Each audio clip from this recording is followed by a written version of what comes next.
Oh, sorry, I didn't know I was not talking.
Okay, I'm unmuting.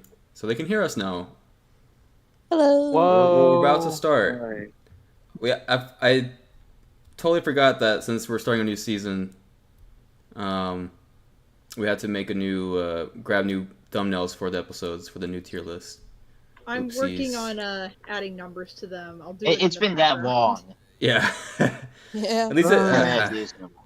I mean, it's been 3 weeks, but at least it hasn't been 8 months again. Oh my god. Can't believe it's believe that. Ever. Yeah, it hurts to think about.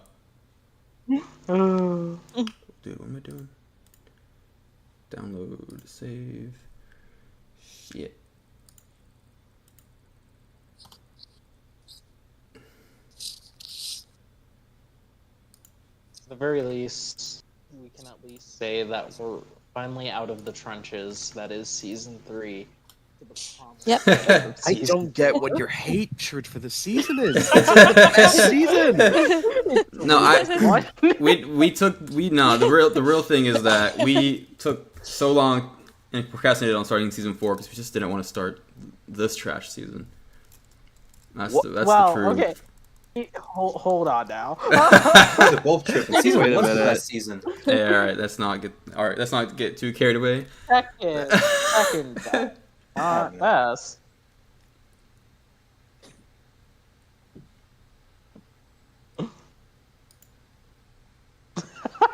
Out of the trenches and into the mud. You're right.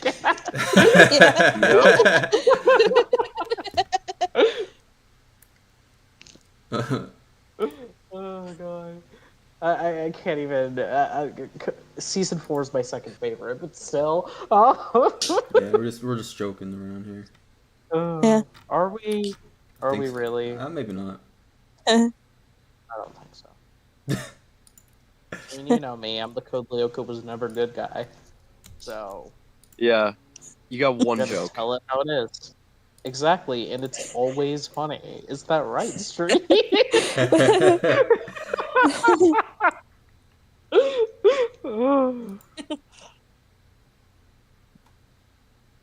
Oh my god, we need at least 5 images. For fuck's sakes.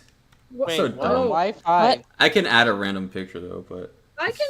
this happened to me. This happened during the. Oh, actually, I don't want to get into that. It's happened last Black time. Mirror is next, right? I can grab a screenshot from I think. the other. Well, that's easy then if it's the skib linear. Oh Yeah. yeah. Is it? Oh yeah. Yeah. I don't think the skid linear itself is. No wait, is It's it? christened at the end of the it's created at the end of the Yeah. episode, so yeah. Okay. If not, you could do Giant Energy Field Aelita. That's another one. Actually, I think that would be the best one. Giant Energy Field Aelita. Yeah. I feel like Does she actually make like an energy field like giant Rasengan? Yeah, she made a big energy field To hit in, William. what's it? Just pull it up, It's man. the Let me first just time. pull it up. and it's the first time that they defeat What? William, so it's like it's a big moment. It's cool, you know. Oh, the William I've been part. going to Oh. rewatch. That's actually the first time Yeah. they defeat him? Are you serious? Yeah, that's the first time No they way. defeat William. That's insane. Yeah, That's it insane. is. All right, cool. It I didn't is, know. yeah. I don't. That's crazy though, but cool at the Because it's same like time. William, and I like that because like William Yeah. seemed unstoppable Yeah. until then. And Yeah. Eileen just like I had enough. Yeah, Aelita came in clutch. She got that spirit bomb and just said, Energy field. I still think it should be energy sphere, but that's just me. "I'm okay with energy field." I mean, it's fine that Nah. you're okay with it. It's spherical. Wait, hold on. What is this? Hmm. No, what J-Man sent in chat. I was just about to get a hold of the data. Oh, is this? Oh, that's a different one. Yeah, this isn't the William part, but I still made this edit because it was funny. Oh, okay. I didn't know it was an edit. I mean, it really was a Rasengan. Let's be real. I don't understand the reference, but okay. Oh, you don't watch Naruto? Oh, yeah. I do not.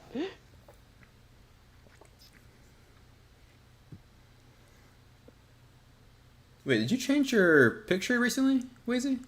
Yes.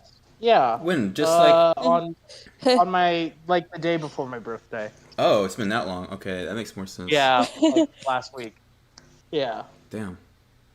Because gonna I was doing be- this. I don't know why I'm I gonna just gonna noticed be that. honest with the Aelita and the energy field. The energy field gets cropped at the top. Oh. It's right where the number would go, so I'm not sure it would work as a Ah. good number. I appreciate Unless you make the it. numbers black when you do that. That's I fair. no, the problem is the number would cover it. Oh.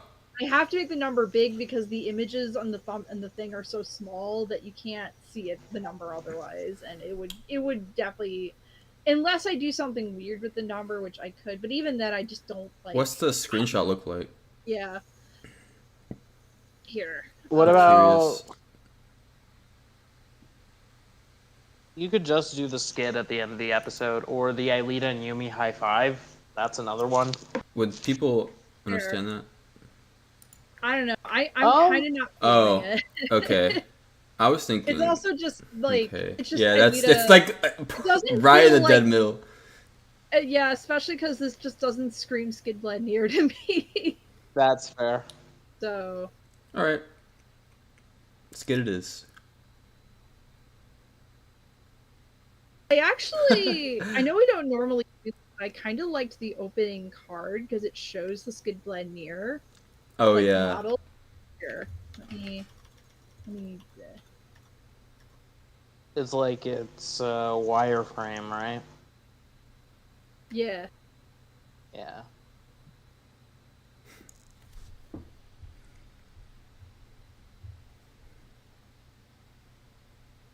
I can also find the actual Skid Near, but okay, come on, Discord. There it goes. It's at the end of the episode.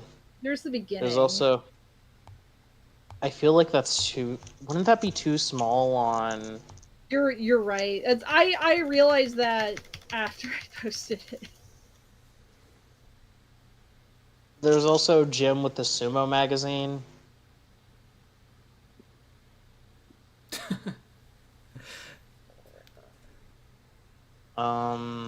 God, Ulrich and William facing off on the on like the pad things for the skid.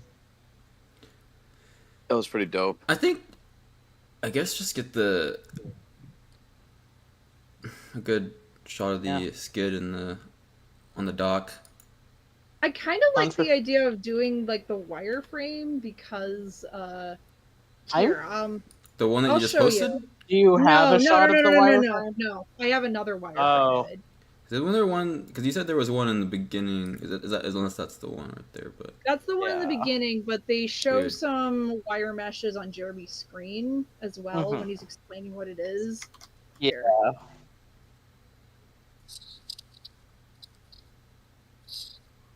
Jim I with feel Jim like with, that. Jim with the sumo would also. I could look that one up. I didn't expect feel this like one this to be is. small. I feel it's too I don't small. know. I feel like it'll look too small on the ranking system, or maybe I'm wrong. I don't know. I feel like it would be It too was small. better than the than the first one. Fair. Let's see what it looks like here. Yeah, here's an idea on the stream how small they would be. This is the season 3 one. They would be pretty tough. Yeah.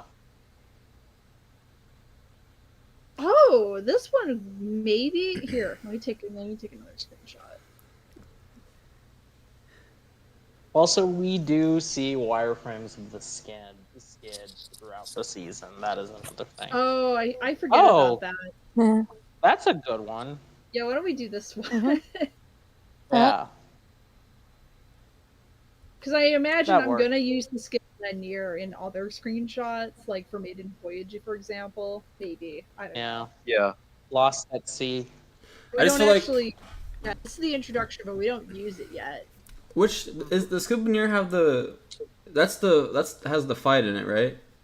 As William was trying to. Yes, that has William and It's Ulrich just- fighting. I don't. Do we get another fight like that in that area in the dock? Oh, in that area. No, See, I mean that's there why I is feel the like- time. Go on. I was gonna say that's why I feel like the Scubaneer in that area in that shot is only perfect for this episode. If unless it's used again later, but especially for that fight scene. Oh, if you want, I can pull up that one as well. You can compare. I kind of liked the one with Jeremy looking at the namesake, but I can. I do too. Then I'll use it. Oh, okay. All right. Cool. All right. Right. Also, it doesn't really count as a fight, but we do get the Skipazoa being blasted in that same room, Scubazoa. the lake. Yeah. Yeah, it's not. there's It's not as impactful. Yeah, I know, but I'm just saying.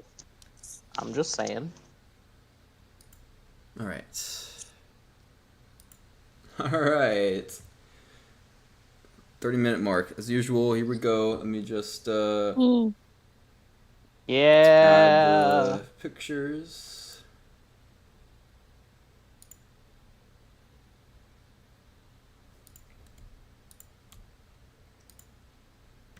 Okay, submit. Excuse me.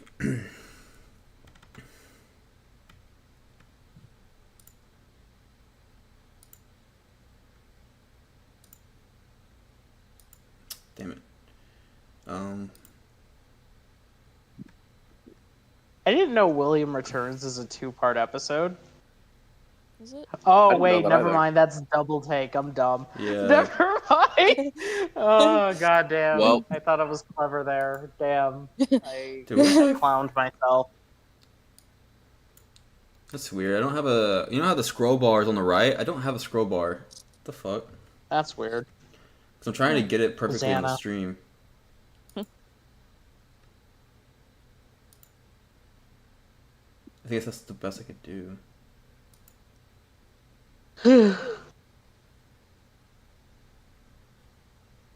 Lame. Oh, I see why you made Something. that joke. I just got into the stream of why William returns. Yeah. and No. Jeremy- Yeah, because I thought both of those were from William Returns, but I'm like, wait, that's double take. I'm dumb. Alright, well, I guess we'll just leave it like this for now. S is kind of cut off, but I don't have a scroll bar to get it in the place I want it. Alright, so let's begin. William returns. Oh yeah, I might need do a the new. thing. I'm gonna pick a new screenshot for Rec Room later because that Jim and William got cut. Oh no. Yeah, you can. Still Oh, yeah, they're in there. But if you find something better, let me know. Yeah, This could it's work, tough. but yeah. It could work. I didn't There's realize. there's probably another one where you have Well, it'll probably only show if there's like a back shot of like Jim facing William. There might be something like that as they're playing ping pong. That'd be cool. Let me. Yeah. That's like 4. I don't even think we're gonna get to episode 4. Yeah, that's for later. We're not. Just a suggestion for later. Yep.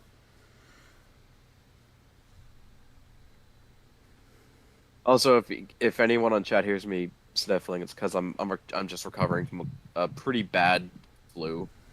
Damn. My fever broke literally last night, so I'm definitely feeling better compared to usual. Good. But yeah, dude, I'm still like getting crap out of my body from when I was sick 2 weekends ago. I don't even know what I had. I was sick too. I had a It's cold. just- I sat next to someone who had a cold, and then I caught it.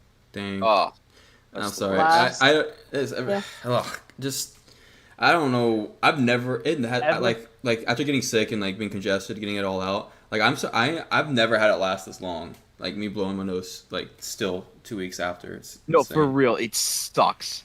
Now my It sucks nose so bad. is sore in the inside. Like when you blow your nose so much, Oh Yeah. yeah, it's so that. sore and it's got that crust. Yeah. That crust. I'm like I can't move my nose. It hurts so Yeah. bad, bro. I'm Get like some, waiting for it to there's heal some so I spray can you can, peel there's it some off. spray you can get. Yeah, I I have don't a know spray, how but I it's don't think done. it's. I have to look for a specific spray, I guess. I was sick last month, and I never get sick. Like, it's been like 2 years. Wow, Yeah. what a since flex! last What Yeah. a flex, I was just like, I didn't know bro! what I'm so to proud do. of you. I mean, I wasn't flexing. I was just like, I never get sick. That's like, I Lucky for you wasn't. guys. I know I have that vibe, that energy, but I wasn't flexing. Like, I'm just like, yeah, I know no. you weren't. I'm fucking with you because it's funny. 'Cause That was actually pretty funny, though. For fuck's sakes. It's like, bro, I'm so glad for you. I'm so happy that Yeah. you, Oh, that you got to God. avoid being sick. But like, think about the other people. Okay, well, that's their problem, not mine. So. All right, now you're an asshole. Oh man. What's your problem? No, but everyone Yeah, got well- sick recently. A lot of people got sick. Yeah. There was a spike in COVID, at least over here. That might be what I had, but I didn't test myself. I was too sick to get I just out. got injured Yeah. recently, and that's Oh, pretty damn. much it. Doing better now? Is it all good? Yeah, just I fell off my bike. Oh damn. Yeah. Oh, you fell off, King. Yes, I did. Sorry, man. I get Oh it. jeez. No, it happened at to the best of us. it Yeah, happened I think we towards the found end that of out. August. Not August. Oh my god, the end of May. Excuse me. I mean, it's the last season of winter here, so we still get. So it's the cold and flu season. What do you mean the last season of winter? It's August. I live on the other side of the world, and it's gonna be spring you don't- soon. I thought you were in Canada or something. Do you live in the Arctic? Oh. Like what? I live in Australia. What? Australia's like a desert. What are you talking about? The weather works differently over there, bro. live with things. You think about Northern Territory. I live in Victoria. Okay, I admit I don't know that much about Australia. What is that? What's Victoria? It's the third. I think it's like the third east state. But Yeah, that's all physically, I can what is say. it? Why does it get cold? Because I don't know. Australia has like different weathers depending on where you live. I once went to Queensland and that's like really humid. I've been Because to Northern Territory that's like really deserty. I don't remember what it was like in Sorry. South Australia, but I've never been to Western Australia, and I've been to New South Wales, which is similar to Victoria. So, is it snowing where you're at? No, it never snows here. So, what do you mean winter? Like, is it just like how cold is cold? It can get up to 6. Well, I've actually had it get up to like 3 degrees, maybe 1. I once had to like get up. Hold on a I once minute. had You gotta explain that in American. I don't know So, Celsius. I hear just she don't says Celsius. understand. I don't understand You don't have to just say. American Fahrenheit I'll- stuff. It's fine. I can only speak Hold on, in I'll Google Celsius. Yeah, well, I didn't. When you Celsius. said 1 or 3 degrees, I didn't hear Fahrenheit or Celsius. So Hold on, like, 3 3 Celsius is to Fahrenheit. Oh my slightly God, that's surprising. that's cold. That's 37 degrees that's Fahrenheit. not okay. I mean, it's That's- cold, but That is Just cold. What are you straight- talking about? Yeah. When you it's talk cold, but international code, then you it's need colder to than do that. fast Celsius conversion. Here's a fun rhyme for you. What is Okay. it? 30 is hot, 20 is nice, 10 is cold, 0 is ice. That actually is really helpful. Yeah. So when they say 6, that's like a little over 0, which is the freezing point. I figured if it's a low number, it's probably It's cold. 0. It's just not what I'm It's a not what little I'm above used to. freezing. That's like 32 in Fahrenheit. Yeah. Fahrenheit's weird. Celsius makes more sense because, like, yeah, 0 is the freezing point of I water. legit thought you said calzone for a second. I don't know why that got a burst out of me. It is 32 You're like, calzone. yeah, it's 3 calzone. So that's really, really hot. Yummy. I love calzones. Yeah. Okay, Is it the hottest now? the hottest Australia has ever been, as far as I know, has been like 43 Celsius. Oh God. That's why mean you should never 43 go to. How did that's why you you get should to never go to the Australian summer. Okay.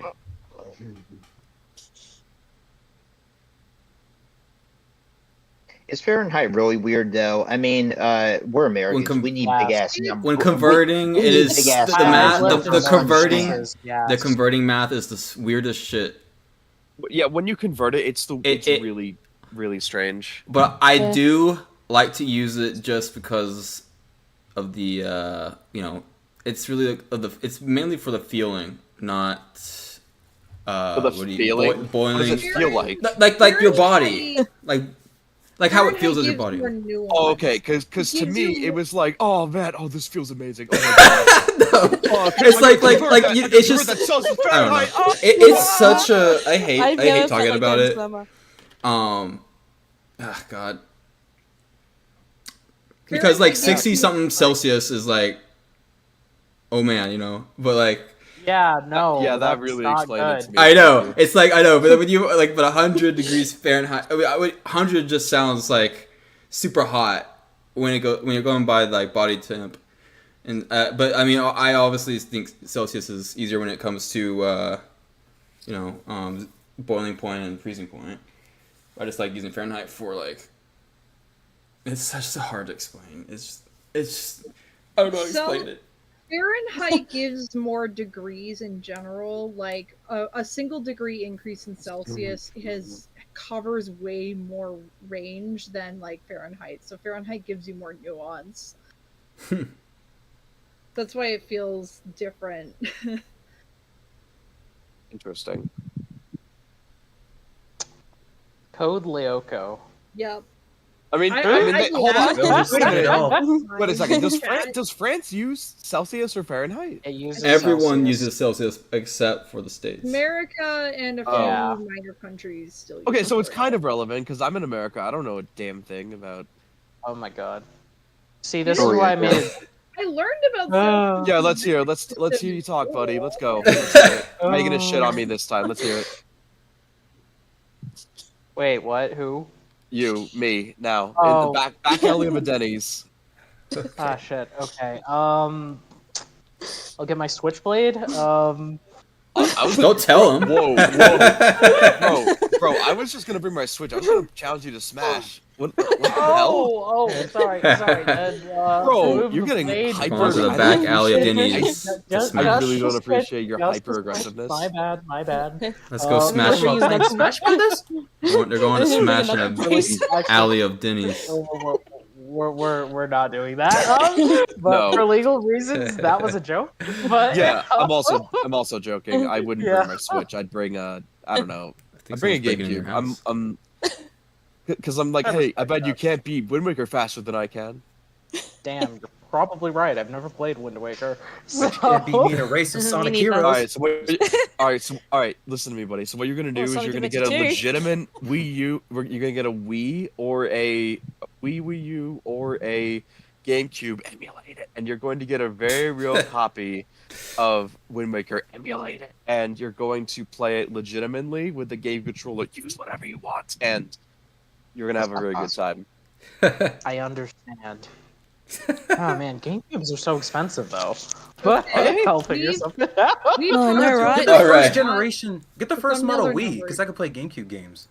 Oh my god! The All right, I fact might as that well. Flower had a long. The fact that she had enough Are we time. Yeah, I know. Yeah, Shit.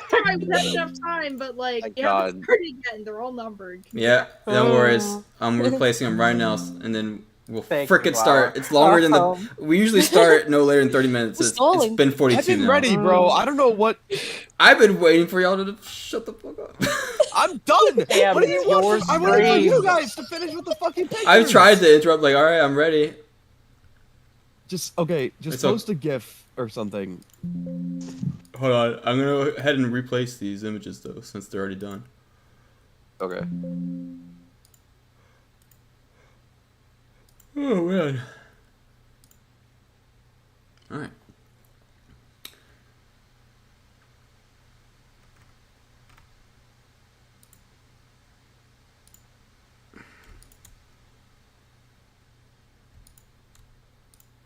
We were streaming this entire time, right? Yeah. Yes. Yes. Okay, good. Yes. Because The entire time. excellent, excellent. I didn't want any of that comedy to go unutilized. You have the stream pointed at members chat, not live stream chat. Oh yeah, Yeah, I know. I was I had to that. save the pictures, so it's okay. I knew they were Oh, shown. Okay. Nothing. Just wanted to make- There was nothing in that I didn't want them to see. I kind of hope this skid comes back. You know, whenever they do a continuation of Lyoko, like, because I know that they're working on it apparently. Like, I hope that comes back. They're trying to get a project greenlit. They're not at that stage where actual development is happening. No, I know. I'm just saying, like, whenever they do. Yeah. The funny thing about that is that, like, I had someone at me on Twitter at like 5 in the morning. Yeah. They wanted to DM me, and I was like, "What on earth could this possibly be about?" So, like, I asked them, like, "What's going on?" They're like, "What about that Lyoko continuation?" And I'm like, "I don't know anything about it." So that's why Once you I have tweeted. the information, I will tell everyone. Yeah, that's why I tweeted that. Mm. Because I Bro, was funny. Bro, we I need an understand- update. Yeah, I know, right? Hey, honestly, So last time in the they told Mode, us. Everybody knows. Last time they told us, or when Jerome said that he would have an update for us in a couple months, it became at least 5 months later. So probably hey, not what's a getting it couple? next month. What's a couple already months? in that boat. It became 5 months. I will say, if they do bring the skid lanyard back, they need to do it in a way that's better than Evolution's like offhand comment from Jeremy, while also backhanding Odd, being like, "Yeah, you know, some of us were working while everyone else was goofing off." And that's the one explanation we get. Skid Linear's just back. It's fine. Like, Never bro, mind I'm the sorry. constant reminders in season 4 about how hard it would be to recreate. It's like, I'm sorry. Do you want to teach me how to make Lyoko, or do you want to do it since you already know how to do it, big brain? Let's hear it. Let's go. What are we even talking about right now? You don't Both know? Lyoko. Yeah, that. Oh yeah, that show. Like, yeah, Skid Linear can come back. I Just know. please put in some effort to explain, like, show us some of the effort it would take a little bit. Don't just Yeah. have Jeremy be like, yeah, I just brought it back, no biggie. Also, I don't know if William ever gets his own pod, but like, give him a pod. He does. Oracle, right? No, but he has his own in Evolution. He uses his own. Oh, But that's yes, cool. he Oh does. yeah, but he also Oracle has in his season own. 4. He has his own nav skid given to him by Xana in season 4. Yeah. Did they keep it? Oracle. No. There we go. That's perfect. Because, like, that's edgy and weird, and nobody likes Oh, it. Oh, we couldn't have Oh. something cool, right? Yeah. All Exactly. right. I am finally ready, you guys. Let's do it. All right, Season I'm ready. 4. Unfortunately, we're starting. All right. William returns. Season 4 opener. Oh yeah. God, for fuck's sakes. Flower. I forgot you need to do the thing still. Random. Yep, I typed up the list and I was waiting. Oh, for okay. Is it in signal. here? Oh no. Not I yet. wasn't- I'm hitting the button. Let's go. All right, so I've shown that to the chat now. Screenshot, so you know I'm not cheating. Yeah. I'm gonna type it all out. Oh. That's hilarious.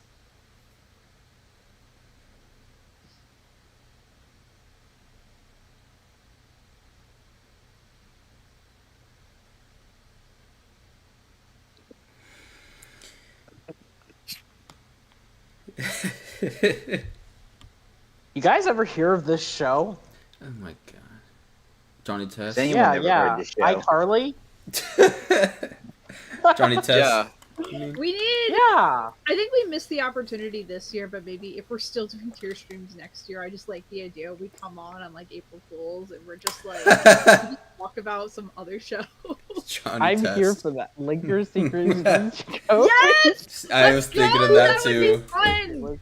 Reboot. First stream, I subject you to like the Guardian first 3 Code. episodes, and we talk about it. Yeah. The Guardian Code.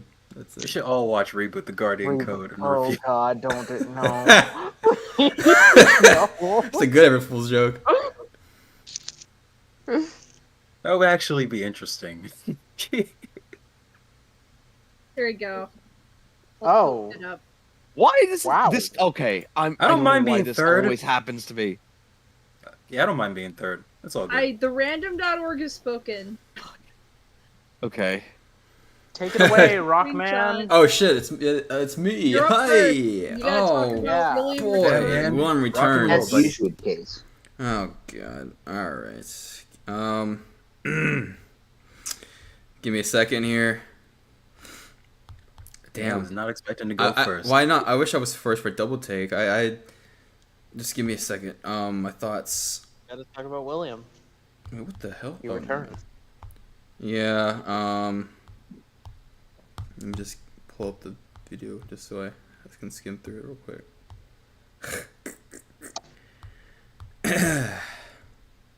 Fucking ads. Oh god, I'm trying to put. Man, okay. So the first thing I will say though is,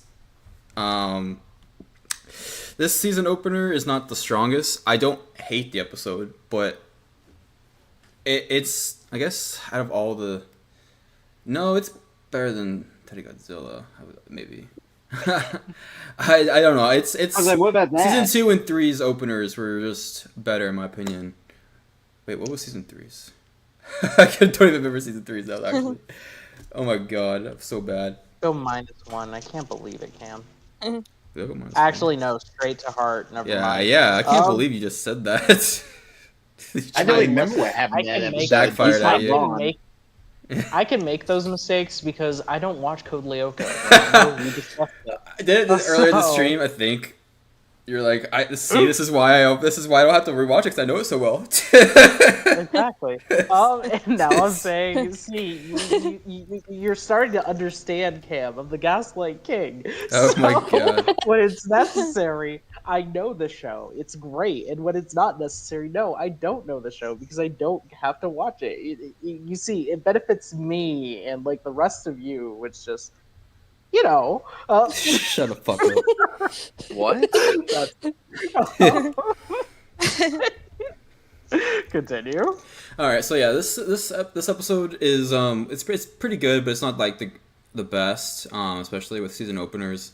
I think the surprise of William returning is cool because he comes literally, he's back as all normal and stuff, and when we get the scene in Aelita's room, he's trying to kind of like stands up in front of Sissy, but then like once he takes her back to her room, I forgot the line before what Aelita says, but he's just like, I thought you were still like, and then William cuts off, prisoner of Xana.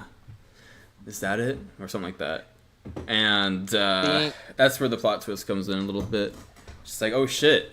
I mean, I feel like I can't remember how I felt when I first rewatched this. I feel like I would have been a little sus about it. Like, I don't know about this. I don't know if this is really legit or not. What were you gonna say, Wazy? Oh, what's it? I was going to say the line. What's it? Oh yeah. Being a being a prisoner of Sissy is almost as bad as being a prisoner of Xana, right, Aelita? Yeah. Yeah. Yeah, and I think he had. I Yeah. think was his voice normal though when he said that too, but just a little bit It more shifts. intimidating. Okay. He starts like more menacing, but it shifts. Yeah. Yeah, and so that was a nice surprise, but I felt like I was kind of like sus before that. Like I think something was gonna happen, and yep, there it is. I think there was you have what is it, the Paco King of Disco stuff in this one, Yes. which was really funny. Yeah. I think that's like other than those two things, it's like it's I don't know what to rate it. I hate being first. I mean, I'll hate to not be first in the next episode, but I have my notes, so it doesn't matter when I go. I don't know. I want to say I feel wrong giving it a B, but it's not, and I'm not giving it a B for bad. Okay. Is it a B for boring? B from William and his review.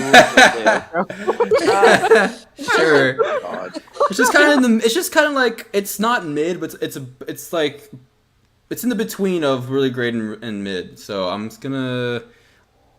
I was tempted to give it an A, but oh god, just give it a B for now. I might change my mind. We'll see what everyone else says about the episode. I don't have too much to say. I'm sorry. Who's next? Oh yeah, this will be interesting. Yeah, exactly. This would be a good. Make way yeah. for the ways. Oh my god. Exactly. So, William returns. I'm trademarking that. No, That's okay. it. That's William the returns.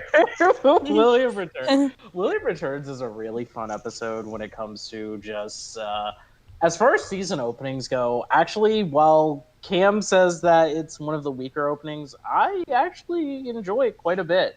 What's it? It has this level of unease throughout that is really at least interesting to me because, of course, we're dealing with the fallout of we're coming off of season 3 where Lyoko was destroyed, and we get Jeremy and Aelita rebuilding it from the ground up. I think seeing Lyoko come back to life, even if it is just Sector 5, is really cool. It's fun. It's staking new ground for the show and showing like, hey, Jeremy and Aelita have come a long way. Odd says himself that Aelita, Jeremy, you guys are gods, and it's like, yeah, no, they did a cool thing. Sure, it's only Sector 5 for now, but it's still really great. But in terms of the rest of the episode, in terms of just dealing with William and the fact that he returns, roll credits. What's it? Dealing with William and the fact that dealing with William and the fact that he's here and he's just he's not supposed to be. He fell into the Digital Sea. We as an audience know, of course, that something happened with him with Xana, but we don't know that yet. We don't know what that is yet, and it's real. I don't know. I just love this level of uncertainty, this level of fear that kind of William Returns has within it. I think it's neat. I think it's fun, especially right up to the reveal where William finally is alone with Aelita and he does the Prisoner of Xana line. It's very cheesy, but it's very fun.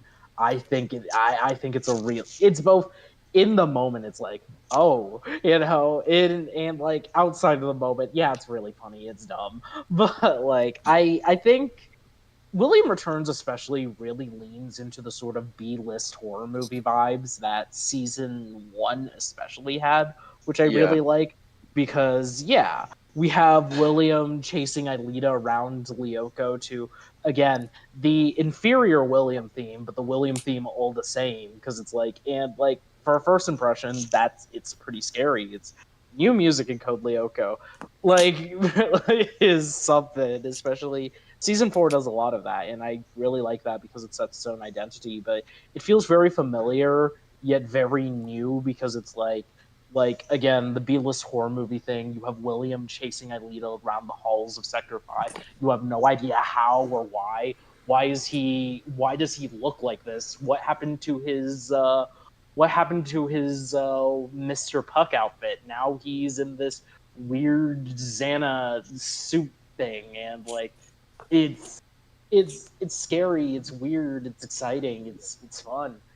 And yeah, at the same time we also have the introduction of the Pack of the King of Disco thing. I think that's really fun. I love that subplot. Granted, it's brought back from the beginning of season 3 with Straight to Heart, but I love that we get to see the video because it is the funniest thing. And I love Jim's little boot camp with Odd. It's very, very funny. Funny. In regards to B plots for Code Lyoko episodes, I think while it's not one of the most serious ones, it's definitely one of my favorites because it's very funny. Just Jim and Odd, when they're together, they always have great chemistry. Yeah. I can tell you can tell the writers really like writing Jim and Odd together, and this episode doesn't. This episode really leans into that fact. They're a very comedic duo. They're fun. And of course the ending with like, no, Jim, we loved it. And I also love, of course, when Odd arrives in the scanner room, that he's like, where Jeremy's like, get there right away, and he does the little groovy dance. Yeah. I think that's very funny. It's a good payoff from the episode's B plot. That's true. Oh God.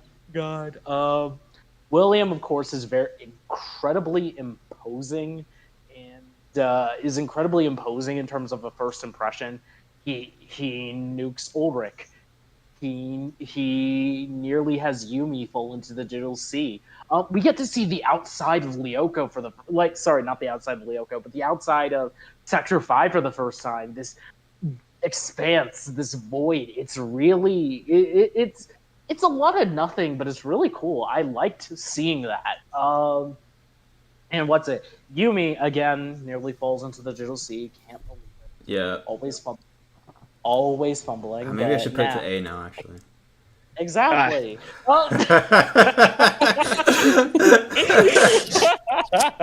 I have returned. Welcome back. We're just picking on Yumi. But and dropping her down. Exactly. Kicking her while she's down. Love it.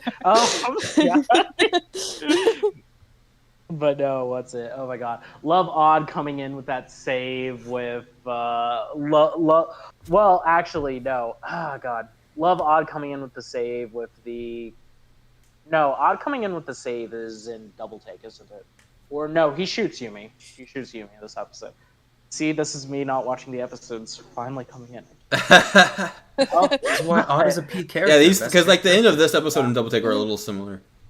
Yeah. Oh my Best god, character. but yeah, Odd coming in with the save for both Yumi and Alita. My man coming in clutch. Love to see that. Yep. And you get that final imposing view of William just diving back into the digital sea, and it's like that's crazy to see for the first time because it's like, where's he going? And Jeremy gives that answer back to his master, Anna. Yeah. And as far as back to his new master, Xana. But and like as far as William's first appearance as this juggernaut, this imposing general against the Lyoko warriors, I think is a pretty solid first impression. It's unlike other William appearances. I think it's very eerie, it's very spooky, and I really like that about that. Yeah, it's mysterious. It's it's true. Yeah, it's a good time, and of course, ending the episode with the whole Pack of the King of Disco bit is very, very fun. I love that. I love Jim as a character. He is wonderful, and like it's a fun start to new adventures in season 4. What will the season hold? I don't know. It's gonna be fun. It's gonna be interesting.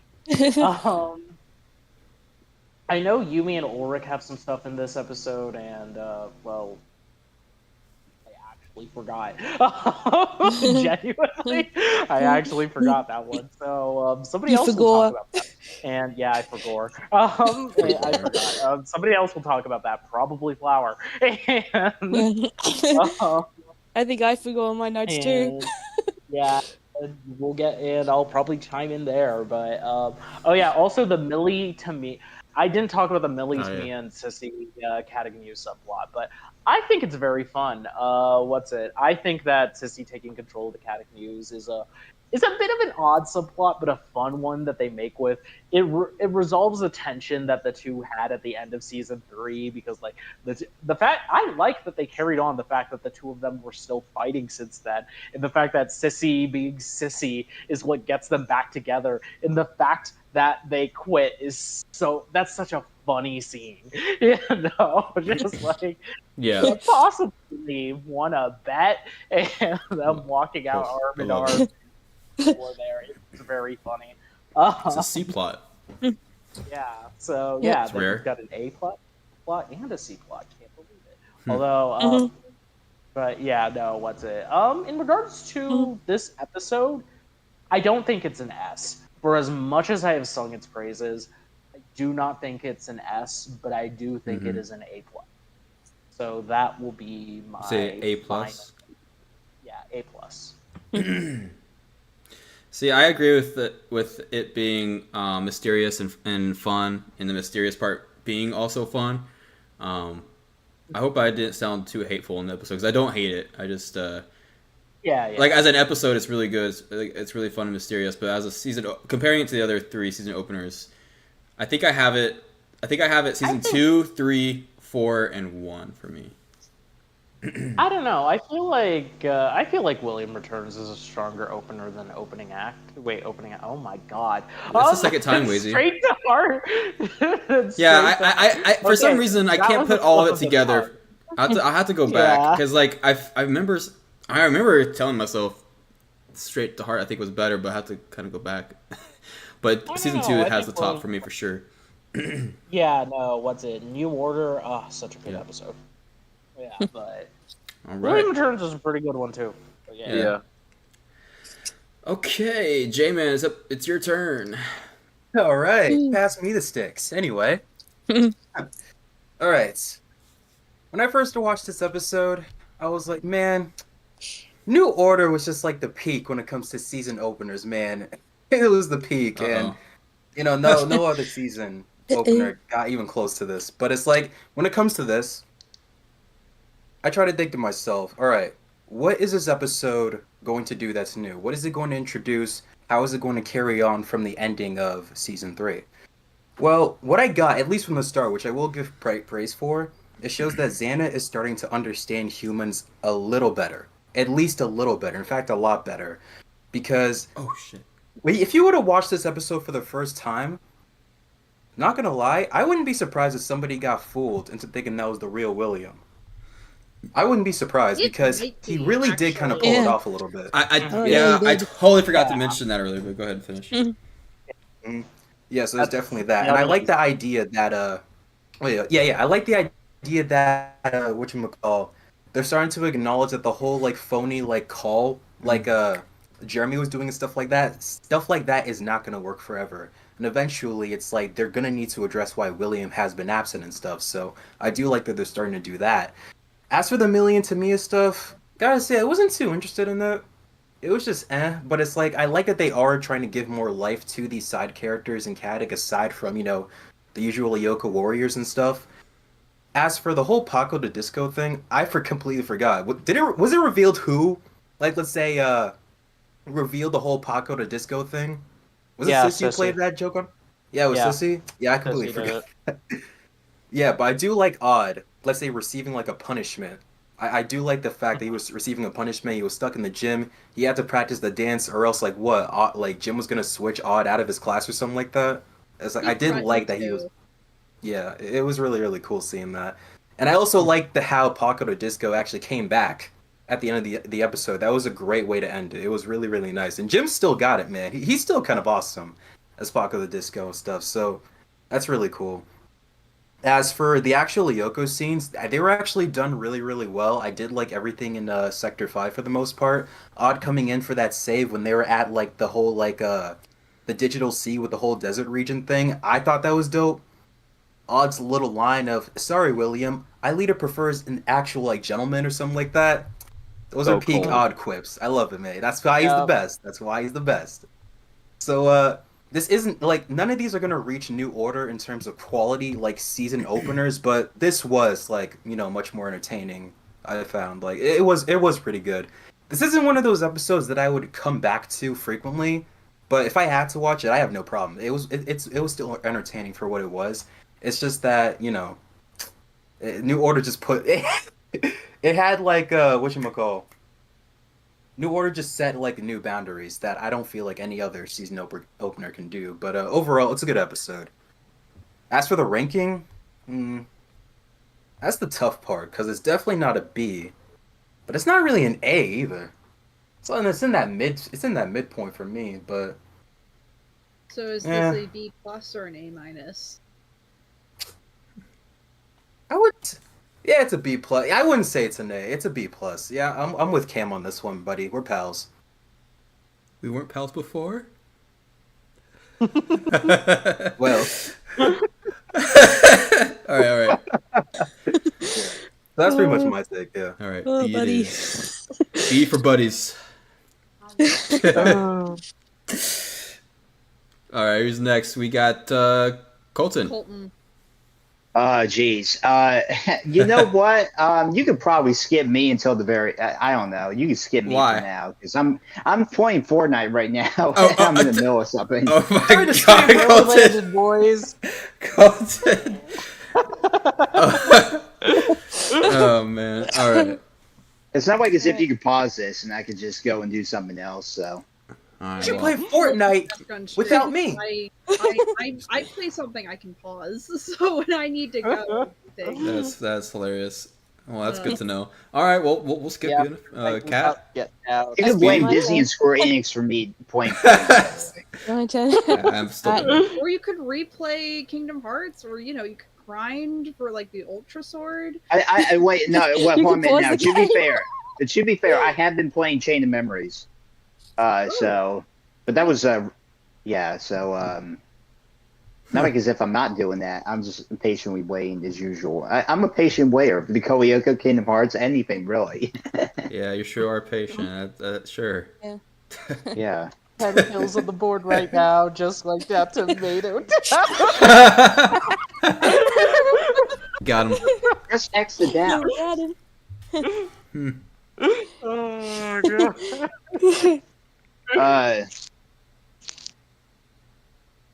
Alright, so All right, is we'll it my skip you. turn now? Yeah, Speedy, go ahead. Okay. Alright, here we go.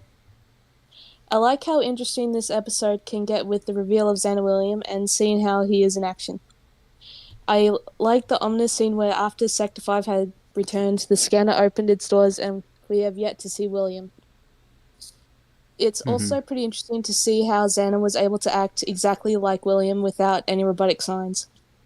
It does show how he evolved and finally got the formula down for possessing humans without looking suspicious, so he can execute his traps. William also has some interesting powers in this episode as well that we don't see a lot of. Some might like how William returns, but I like the return of Paco the King of Disco.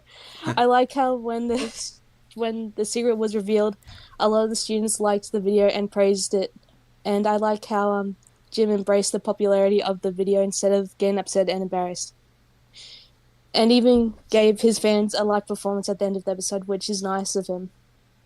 I think the subplot with Sissy being a reporter and bossing Millie to me is a bit weird and slightly anticlimactic.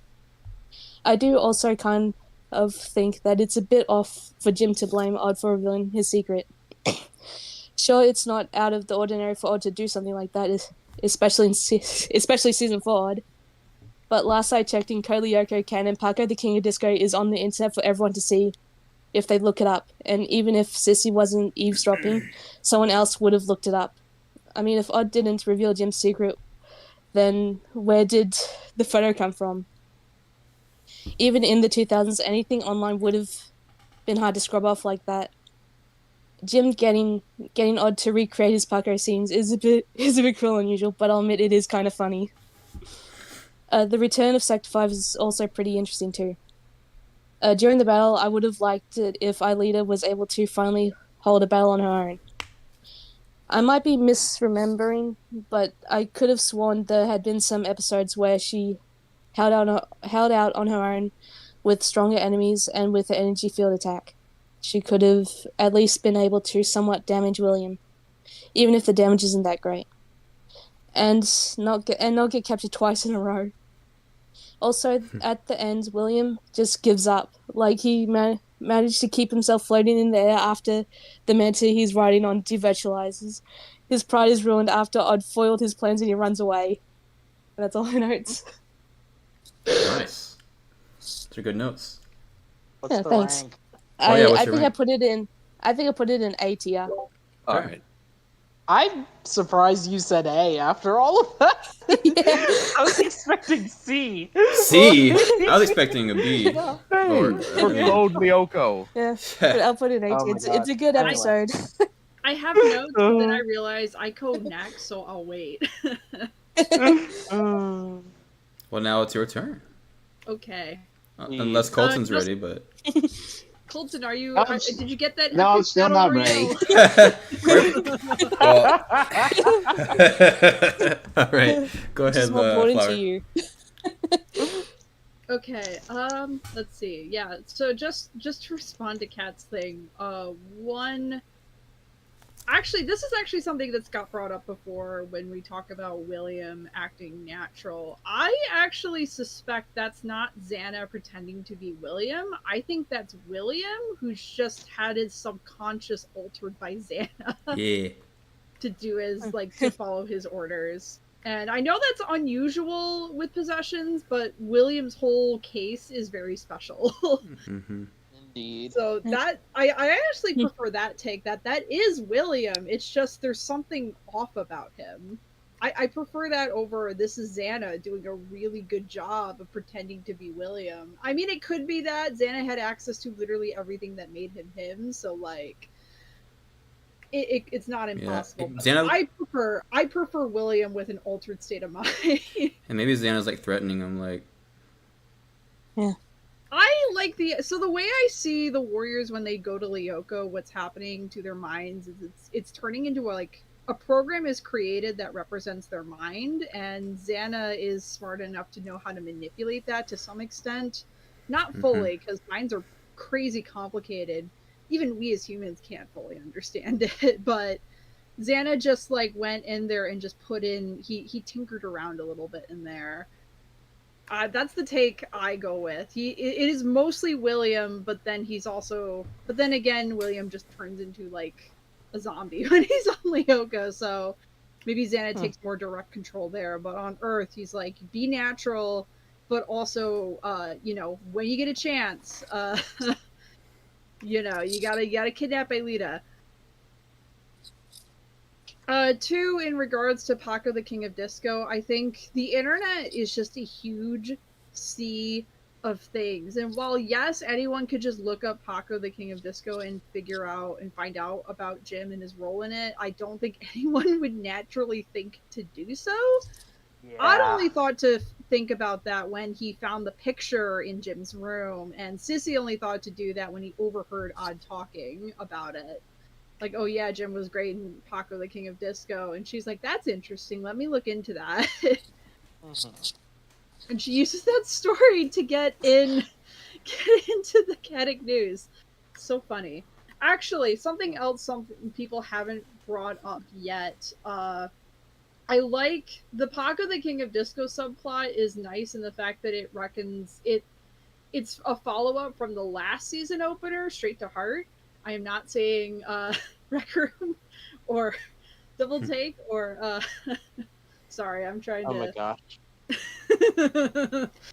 First of all, the episodes I said were, God, I can't even remember, but it wasn't those. It wasn't those. You kept saying Lyoko -1. Lyoko -1. Yeah. Okay, but the other one was just an accident, not me actually thinking that, because I immediately said, what? I know, I'm teasing. It's fine, we're good. I mess up too sometimes. That's fair. -1. I like how Paco the King of Disco harkens back to the last season opener. I think that's a nice touch. And it's like taking to a more extreme conclusion. It's not just some dirty secret Odd is hiding. It turns into like it accidentally leaks out. Yeah, Odd still deserves the punishment because he told his friends about it and he really shouldn't have, and he talked about it openly. Actually, the fact that Sissy's just casually listening does make me wonder if sometimes she's heard some of the Xana stuff and she wonders what that is. That's one of those things the show will never bring up unless it's important for the plot. Sorry, keep going.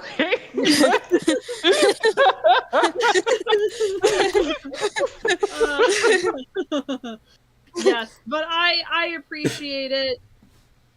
And the ending of everyone's just being like, actually, this isn't an old, shameful secret. This is like, you know, people love Paco the King of Disco. They think it's cool. It actually is kind of nice. They could have gone the route of like everyone makes fun of Jim for being a dork or whatever, but everyone's like, no, this movie's great. You were good in it.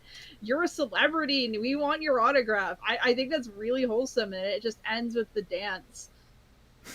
Yeah. I guess I'm talking about this episode in subplots. We got Sissy, Millie, Tamiya. I think it's a cool that they carried over from the last episode, where like Jeremy just ditches them and now they're mad.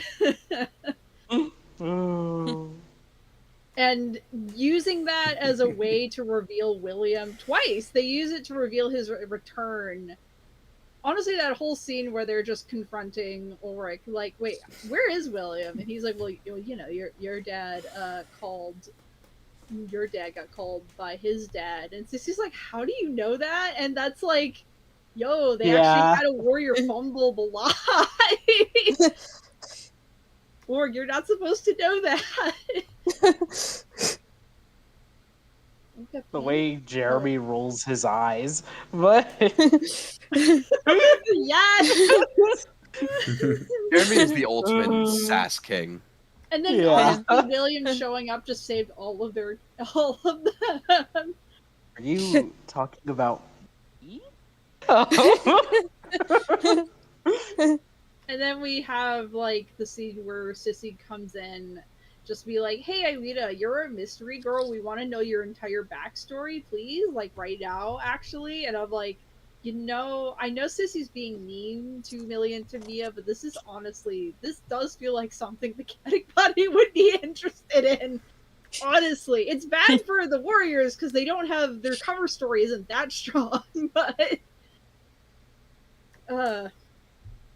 and then you have William come in and save her, and then it's just like, you know, prisoner of Xana, and it's great. Well, he's already talked about how great this is, so I'll just leave it at that. And then we have the mystery. There, honestly, this episode just has a lot of mysteries. I think I was gonna open with that, but I got sidetracked. This whole idea of like, what do we do? Actually, no, another thing I forgot to talk about at the beginning of the episode when Jeremy's using the voice changing, because we're in the world of the 2020s, I think it's weird that technology actually exists now for real. Yeah, and it's specifically with AI. Yeah. Back then, it was just sci-fi mumbo jumbo. Like, oh yeah, that's neat. Now it's like, oh wait, that's actually real now. That's new. It's still really new. It's not that old. But I think that's Lyoko predicted like voice mimicry like 20 years before it happened. The world of machines can overshadow human nature.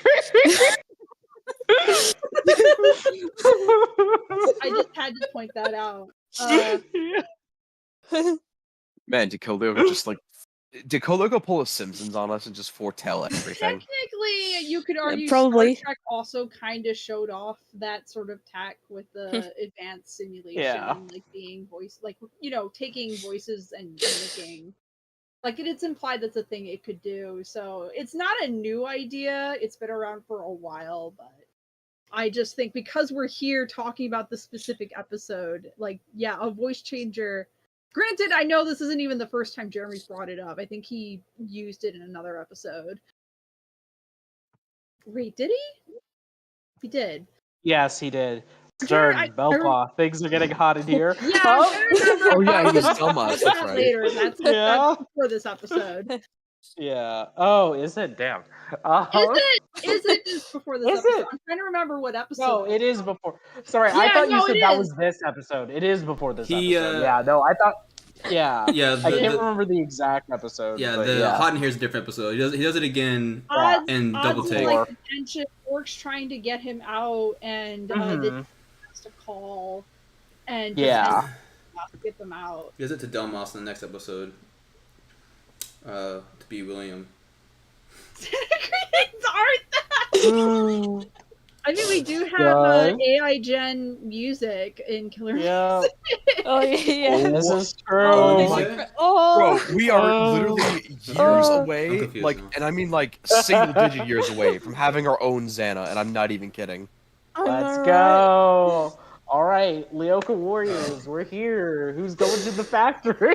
Bro, we're gonna step up. We're gonna kick its ass. We're gonna be fucking heroes.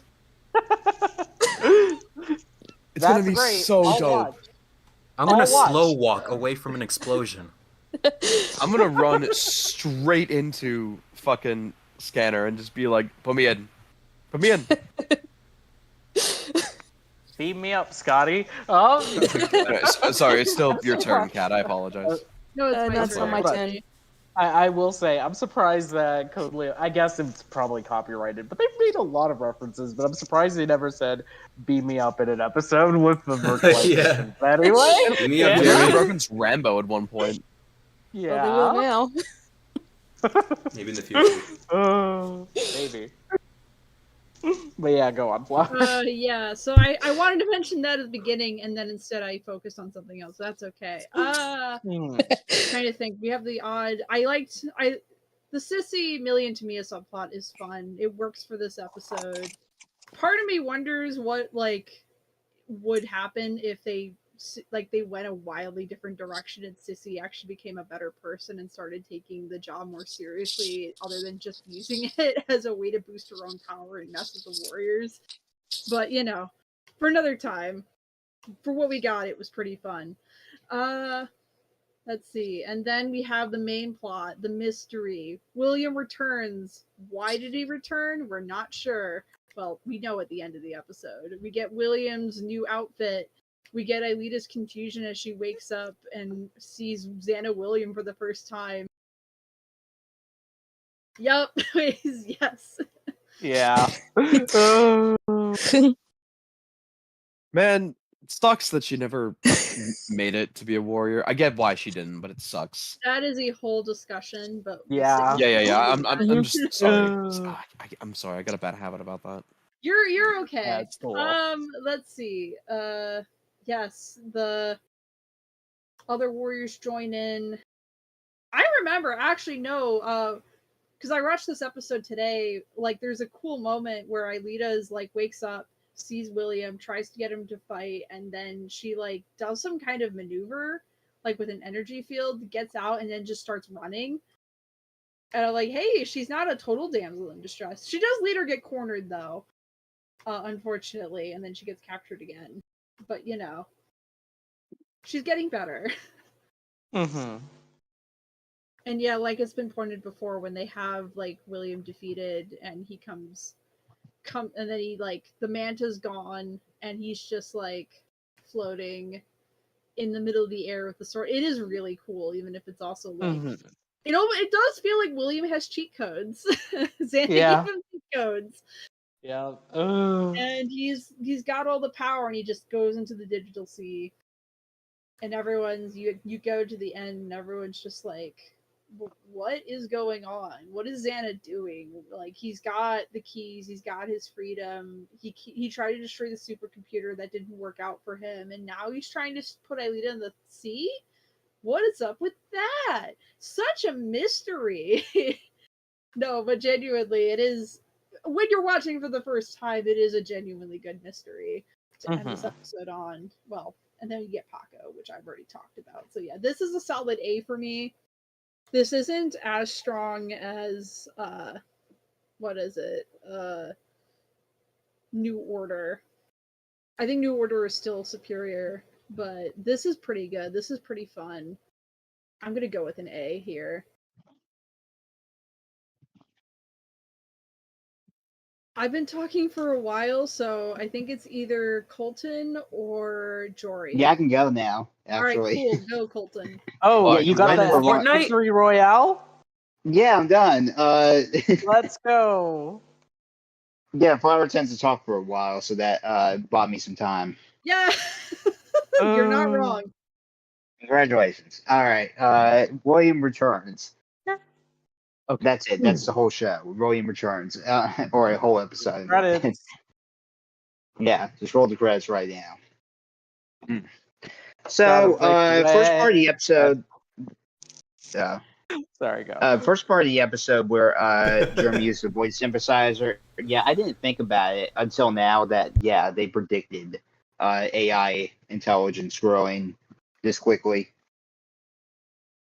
So congratulations to Jeremy Belply and whatever AI he uses. To be fair, AI's been around for a while. This recent growth, this rapid growth, is actually pretty new. Yeah, I guess so. Just happened from out of nowhere. So, the whole subplot with Millie, Tamia, and Sissy, it's interesting, I think. Yeah, I had all this time and I didn't even go over the episode. I don't even really know what happened in this episode. All I know about episode 66 is that William returns. And that's like the most important thing. I do remember the whole King of Disco stuff, which was a nice callback. I'm glad they called something back, unlike other times where they should have, and they decided not to. I called two things back. What was the other thing? Paco and Millie and Tamia being mad at Jeremy for ditching them in final round. Oh, really? And technically, you could argue 3 because Sissy does bring up Aelita's weird origin, like her just showing up in the middle of the school year. I don't know if that counts as a callback. They could have brought that up at any time. They just said, all right, we're going to do that now. True.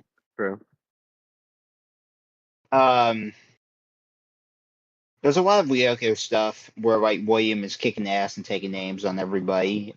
Finally showing off why he is the superior Lyoko warrior. Sad to say, you know. As the stats show, he has decimated the Lyoko warriors more times than Xana's own monsters. So really, Xana made the right choice.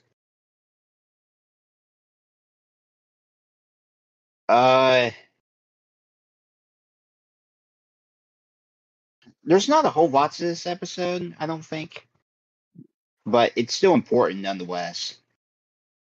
So A. And that's it. Okay. Short and simple. Respect it. Yeah. All right. And then last but not least, Jory. Everyone basically said everything I could about this show, but about this episode, but I'll do my best. Okay. I did like how, when you go outside of Sector 5, it's like, oh, it's just a ball in the sky. When it seems like this entire universe, like I felt that was like kind of interesting, where it's like, Sector 5 seems like its own kind of like inner universe, but then you go outside of it, it's like, oh, it's a ball, it's a dome, which makes sense because you start off in a dome, but it's like you go from that dome to the outside, but then you go outside and it's just like a bigger dome. I thought that was interesting. Yes. I personally think that like William, I think it was too soon for him to show up. I don't think it should have been immediately after like got taken in. Like I feel like this should have been like a few episodes before it got released, where it's like, where is he? Like they're searching for him, and then like they pull like the mini boss room where like he shows up at like the worst possible time. I feel like that could have been a really good twist, but nonetheless, he showed up and he did. You know, we're gonna get used to this. It's gonna be him just coming in and making everything 10 times worse. I mean, he gets shit done. Honestly, I'm surprised that Xana didn't think about recruiting humans like earlier. Like there's 1,000 ways he could have manipulated people into following him, but whatever. I thought it was good. I liked the whole voice change thing. I liked the whole sub. I don't know. I felt like the Sissy subplot was kind of like just forced for the sake of like, well, we can't have these kids hating Jeremy forever. Well, all right, we'll just make them hate Sissy because everyone hates Sissy, and it just seems like a I don't know. She seemed like a scapegoat for that kind of thing. But I don't know. The Paco stuff definitely funny. It was funny seeing Odd doing the breakdancing in that oversized suit. Although I'm not sure exactly where that falls. Speaking as a social worker, I'm not sure where that falls between cruel and unusual punishment and like at the end of the day, yes, it's a cartoon. I get it, but like I'm just thinking about it. I'm just like, could you do that? Like in this, could a teacher do that as discipline ever? No. I don't think so. No. So it kind of like threw me off that way because I'm just like, there's no way. But then I remembered, oh wait, they hired Hertz, so clearly they're okay with a few things that don't make sense. Anyway, yeah, it was cool to see Odd kicking ass and Aelita, putting the work in as usual. And I'm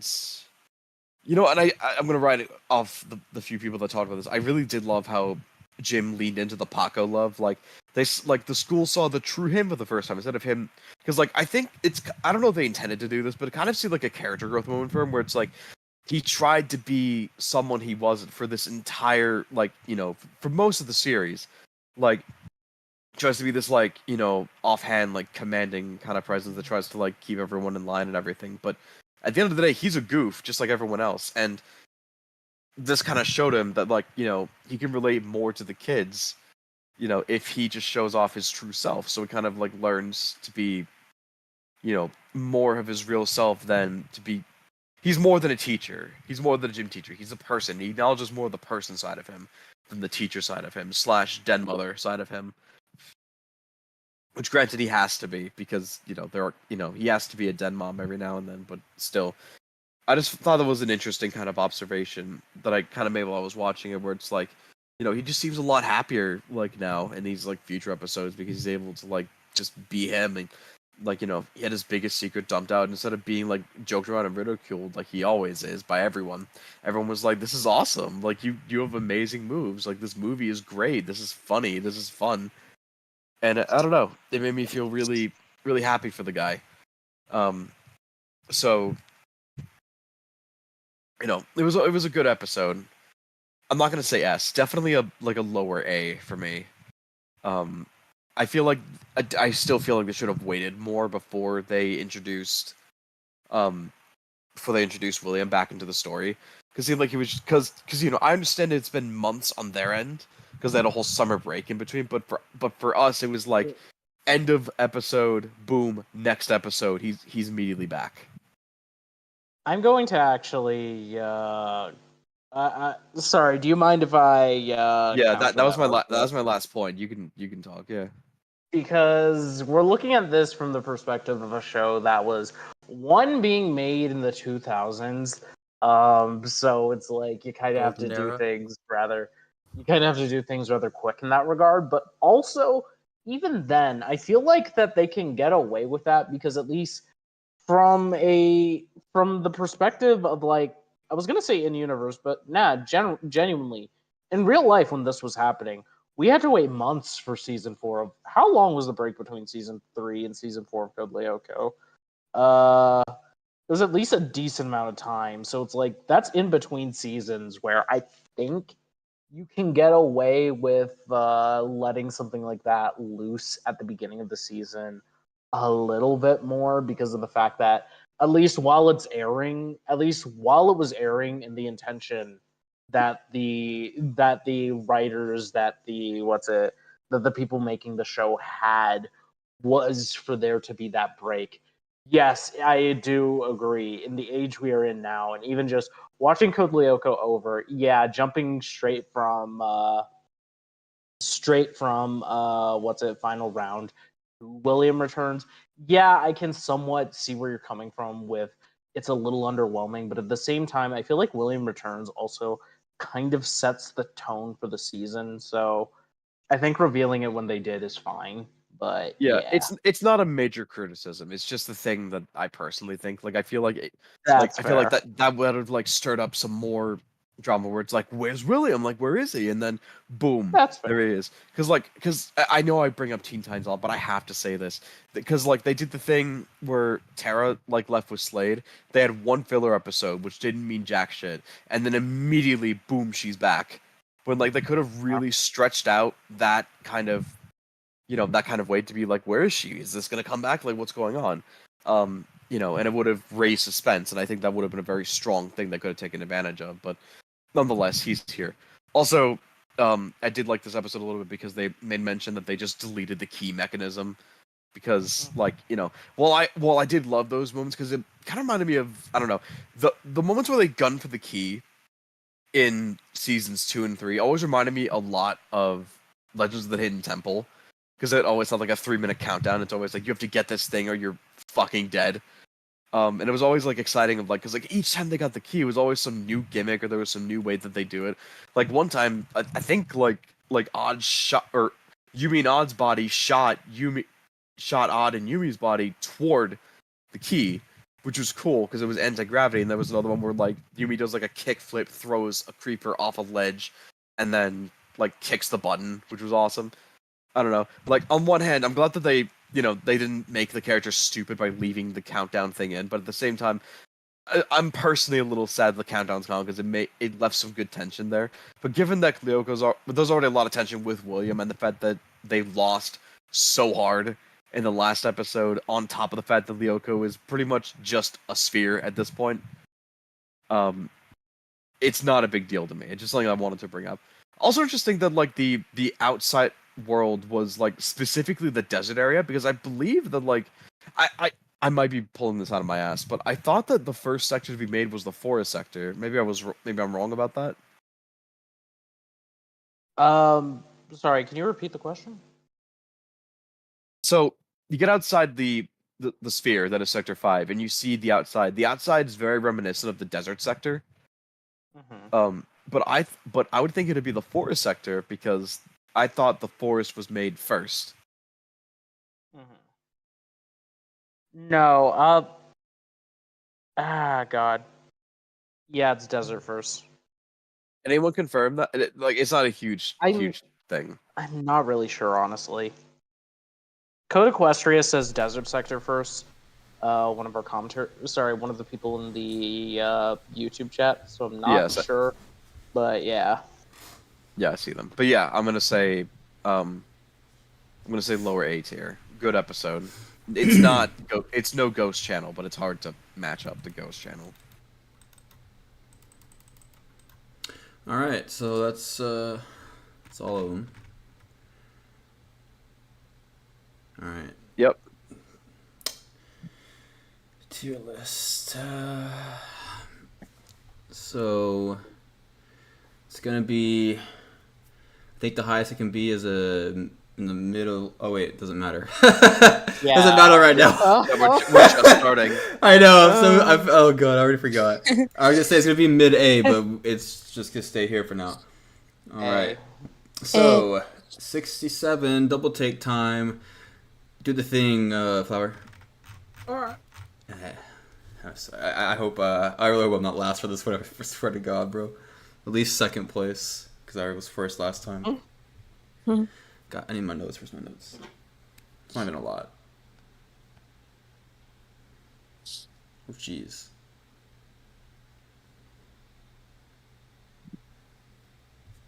god, I'm scared. I see the typing.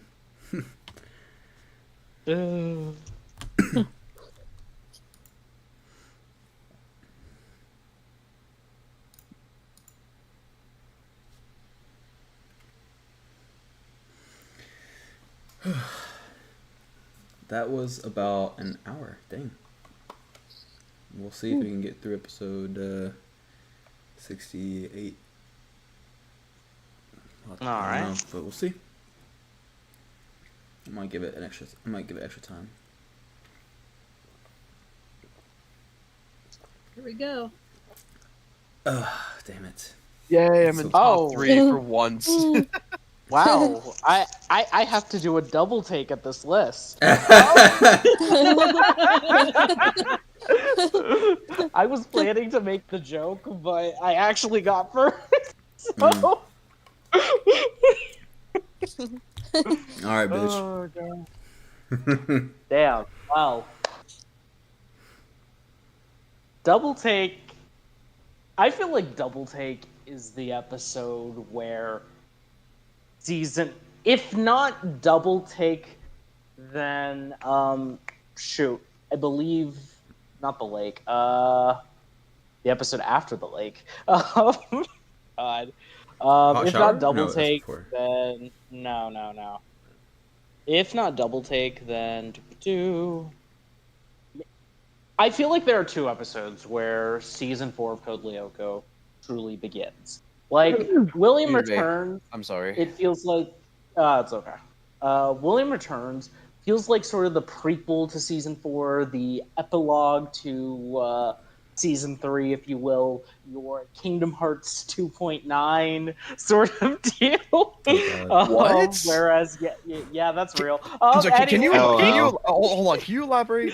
I'm not. I'm going to harp on this for too long, but can you elaborate on the Kingdom Hearts comparison? Like, what? I didn't catch that. What's that about? Basically, Kingdom Hearts 3, and I guess spoilers, sorry, Flower, although it's really not that big a deal, it's just really funny. But, what's it? Kingdom Hearts 3 opens with this sort of, you don't know at the time, but it is, Sora goes to the world of Hercules, and there's some stuff that goes on in that little adventure. And at the end of it, they reveal that is not Kingdom Hearts 3, but that was Kingdom Hearts 2.9. Now you're in Kingdom Hearts 3! And it's great. It's one last troll before you actually start Kingdom Hearts 3. Like, the game is actually Kingdom Hearts 3, but they have like this cover image that says Kingdom Hearts. They have like this image at the end of it that says, yes, that was the prologue to Kingdom Hearts 3, Kingdom Hearts 2.9. Oh. Yeah, it's a whole thing. It's basically, whether or not Nomura was serious or not, it's essentially a joke about how, like, Kingdom Hearts has all these convoluted titles and stuff. So it's just like, 358 over 2 days, 358 over 2 days, things like that. Also, thank you. I didn't see it earlier, but thank you, Cam, for reposting that image. But yeah. This is what shows up after you beat Hercules World in Kingdom Hearts 3, but yeah. Oh, no. It's not after you beat the Hercules World. It's right before it. Oh, it's before it. My bad. Yeah. The area, I forgot about that. Showing the stuff before Kingdom Hearts 3. Okay, yeah. So, yeah, no. Hercules World is Kingdom Hearts 2.9. Once you beat that, now you're in Kingdom Hearts 3. Isn't that great? But that is a tangent. We need to get back to talking about I legitimately know where you're coming from now. Yeah, no, that's sorry. Fair. Thank that's you. Fair. No, it's okay. But yeah, no. The more you pray, you will head that. Yeah, oh gosh. I feel like Double Take, if not Double Take, then Maiden Voyage are where Season 4 of Code Lyoko really begins. Because, I mean, for one, we get a lot. William really gets to be this imposing, dangerous threat on Lyoko. We get to see him spot the triplicate clone.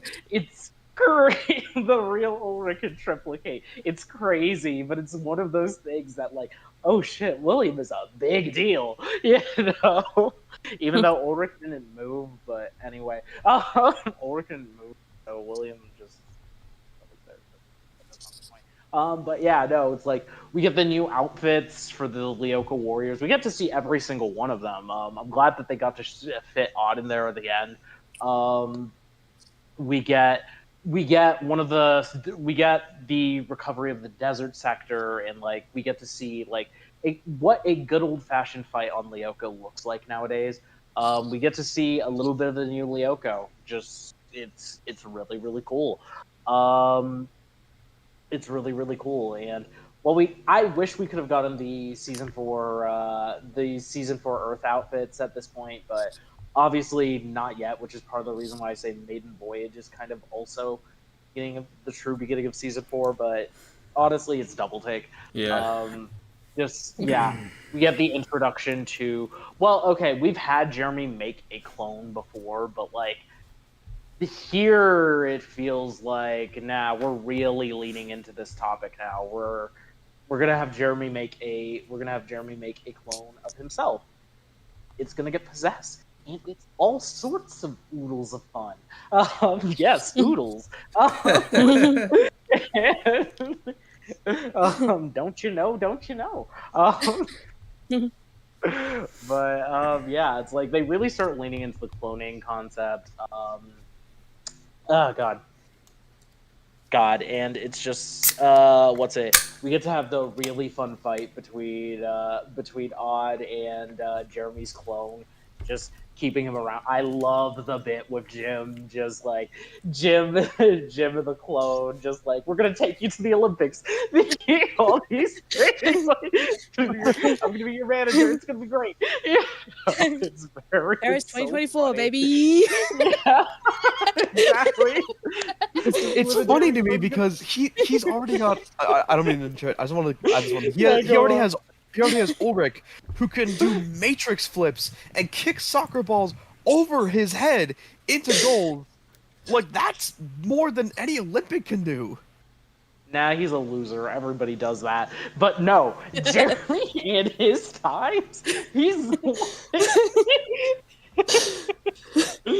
I imagine at the very least in Code Lyoko, in like the context of Code Lyoko, I imagine a lot of people, at least not a lot of people, but like genuine athletes can probably do that. Can probably do that at the very least because Ulrich is good. Ulrich is good as a kid of his age, but he's not like Olympian level as we can see. But Jeremy Clone, he's the one. I think Yumi should take lessons from that Australian breakdancer on how to do stuff on Lyoko. Yeah, exactly. Actually, we got that in Yumi the Subdigital's Groupie. So, but Code Lyoko comics are a thing for anyone who doesn't know. There are only 4 of them, but they exist. Oh my god. Yeah, no, we have the amazing scene where the Jeremy clone is introduced to everyone, and he's like hitting on Yumi. It's like everybody's like, hell, you know. And of course, immediately we get that drop of just like Xana, and everybody gets into gear, and I love that. It's so funny. You got Odd just chilling out and watching over the clone before it busts down the freaking locker and everything. And Delmas tries to calm things down like Delarobia, you shouldn't talk to your fellow student this way. No, I'm sure things are fine, Jeremy. And he just punts him into the wall. It's great. It's great. Thanks for the therapy lesson, Delmas. Now I gotta go Yeah. check him. Yeah. Exactly. It's just there are a lot of really funny things in this episode, and as well, it's a moment at the same time. Also, actually, while I'm at it, William doing the thing where he's like where he's floating in the air and possessing the tower. It's one of those things, the moment that, again, is really, really cool, but like outside of it, yeah, it's really, really funny. Just like, yes, this tower is mine, Jeremy, and like, okay, but genuinely, Jeremy and William fighting over the tower is really, really cool. Like, it's fun to see. It's fun to see, and of course, we get the new Lyoko outfits. I have the unpopular opinion. I really like the season 4 outfits in comparison to the seasons 1 through 3 ones. Yeah, that's my hot take. After I posted hot takes last week. God. God, what's it? I really loved, God, seeing the new outfits for the first time as a kid was a moment. It was great. It was great, and we get that first fight against William, which I already talked about. Uh, we already talked about. This episode also does something. Also, we get a new tower deactivation animation because they have to now. So there's that too.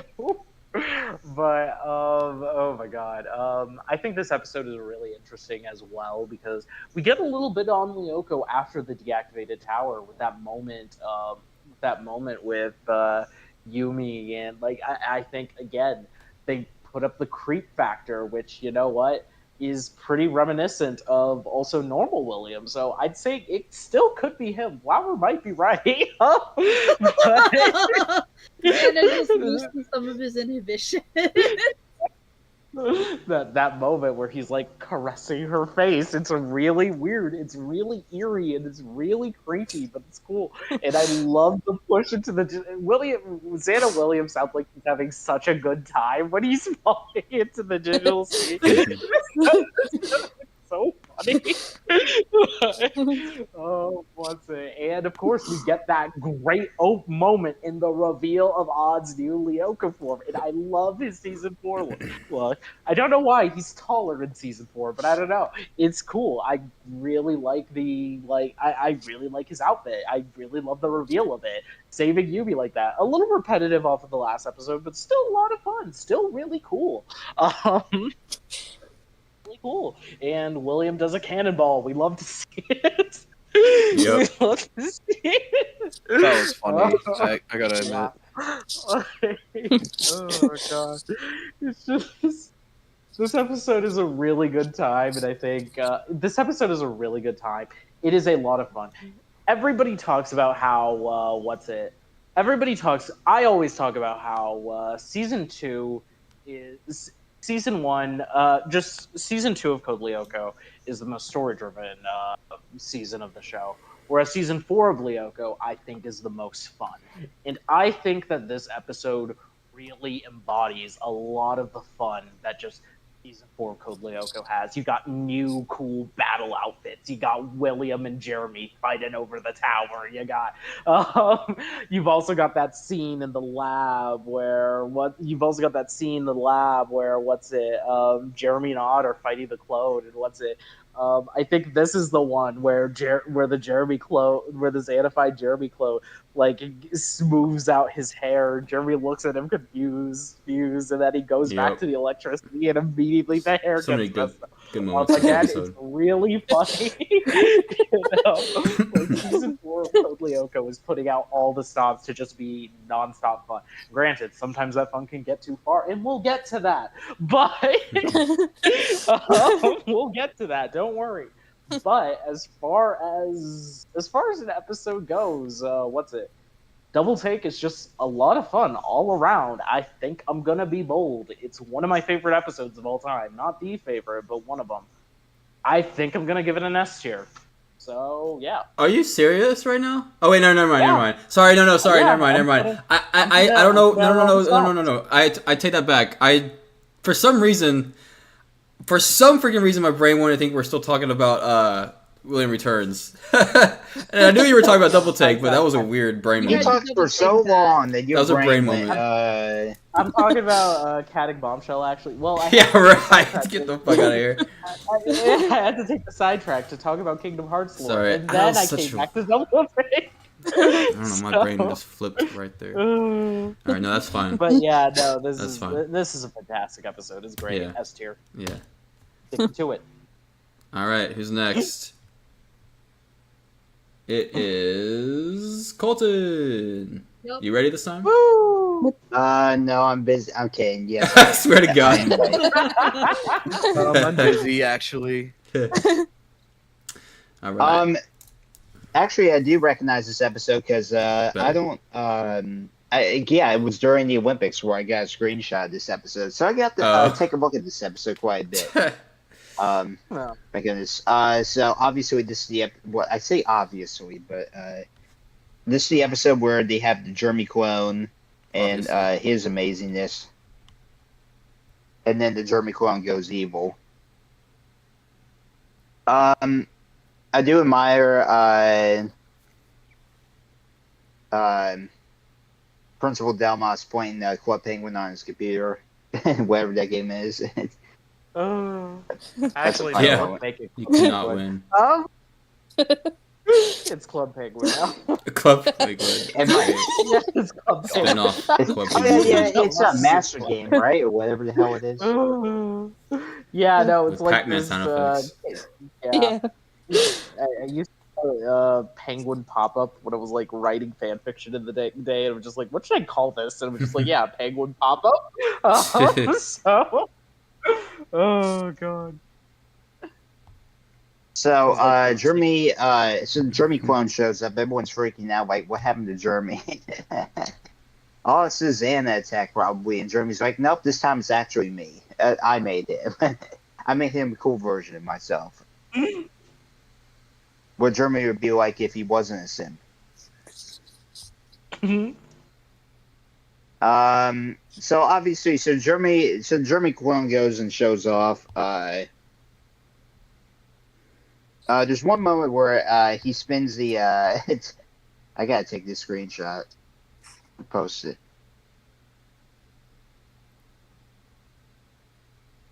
How was Club Penguin weird in France? It was a joke. I'm like, I don't think Club Penguin is different in France for some reason. Because I wouldn't know that. Ladies and gentlemen, Avatar Aang has showed up.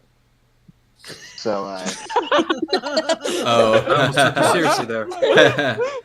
Oh, yeah. Dana, Look at Jim. Oh no, then wait, you that have wasn't Xanified yet. That was just Jeremy Clone doing his own thing.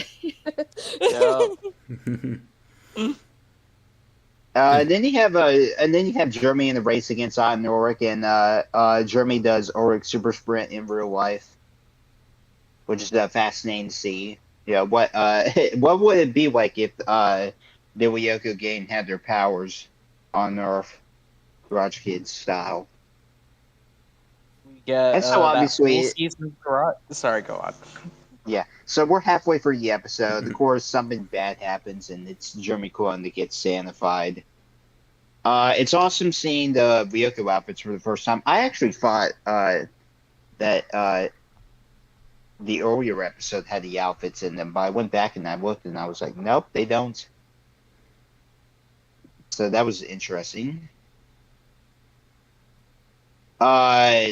So this must have been wild for people watching the series for the first time back in the day, seeing these new outfits and new powers. Obviously, we have William showing off once again. It's always a fun time whenever that happens. We have some pretty amazing screenshots with Jeremy Clone here being totally evil. I'll send another one. You can't post that. That's spoilers, Wesley. Oh my god, you're right. I can't believe it. Oh, they went Super Saiyan. It's like he's got the odd hairdo going on. It's like the third time Jeremy's been super powered. Yeah. Honestly, this is a really fun episode. I would argue that this is a better episode than William Returns. Yes, it is. It is. I agree. A+. Oh. You sound so disappointed. Yeah. It's so cool. Oh, David to A instead of to S. No, I'm mad. Oh, all right. Jory, it's up. You're up now. Okay. Sorry about that. My brother was knocking on my door, and I had to go and answer real quick. Perfect timing. A+. Does that sound better?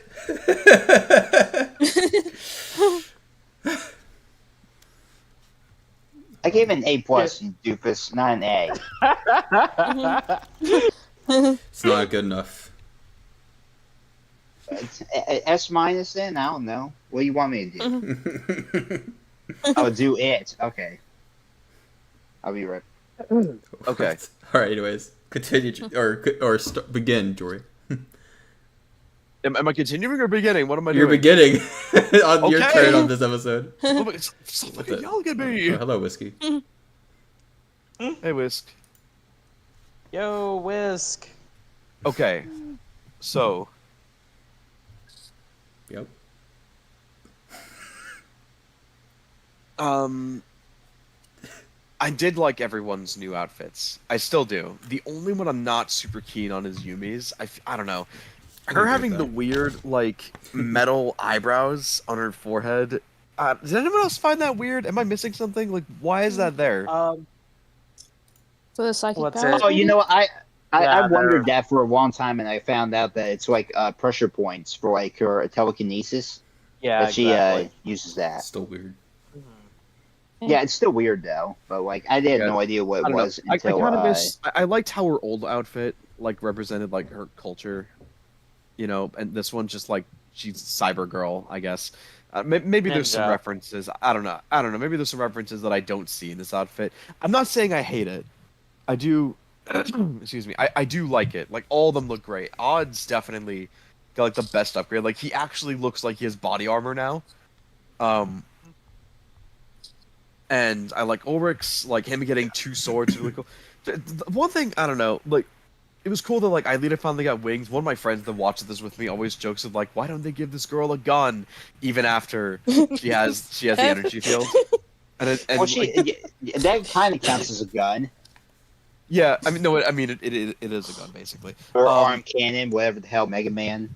Anyway, yeah, but like her getting wings, dope as hell. One of the most amazing abilities that definitely will get utilized the most, for sure. She definitely won't forget that she can fly, for sure. This will definitely be useful all the time, definitely.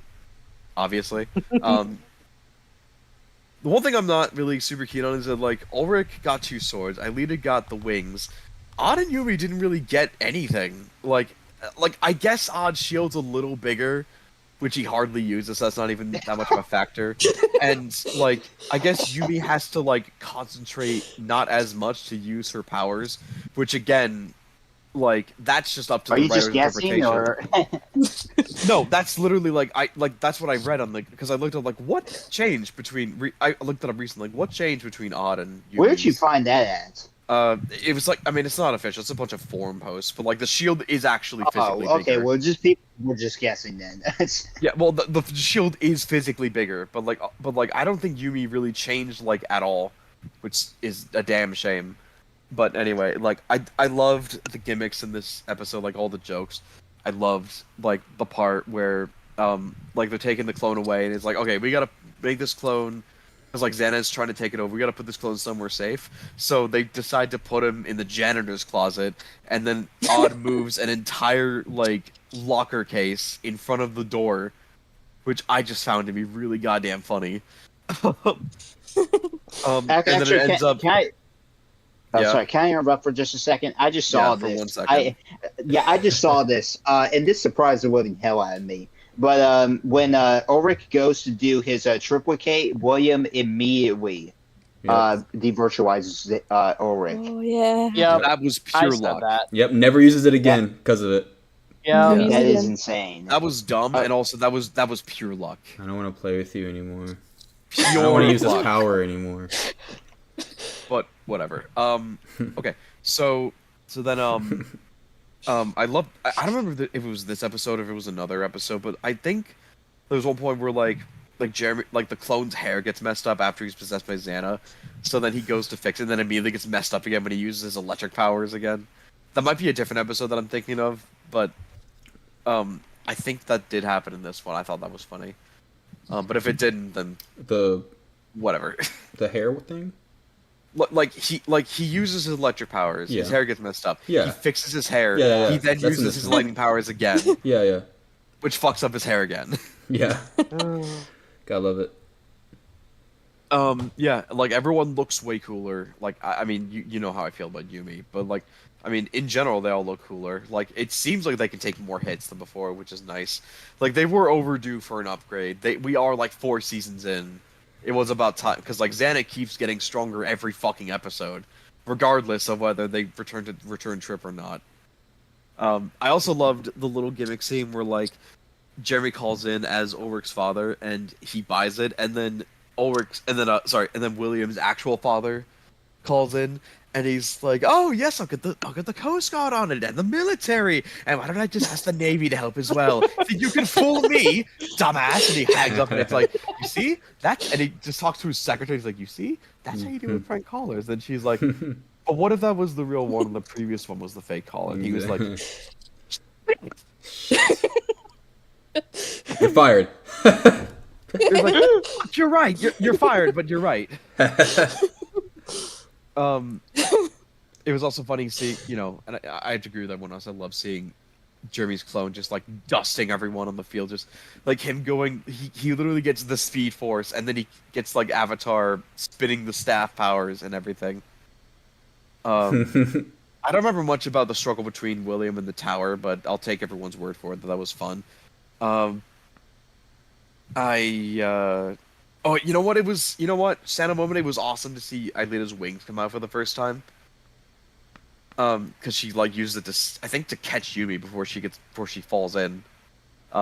It was just like it's amazing how well the wings like fit her, not just aesthetically, but like character-wise. She is like everyone's guardian angel, so it kind of makes sense in that sense. Why does Yumi keep falling into the digital sea? Oh, it's because the writers hate her. At the end, anyway. I think that's really about it.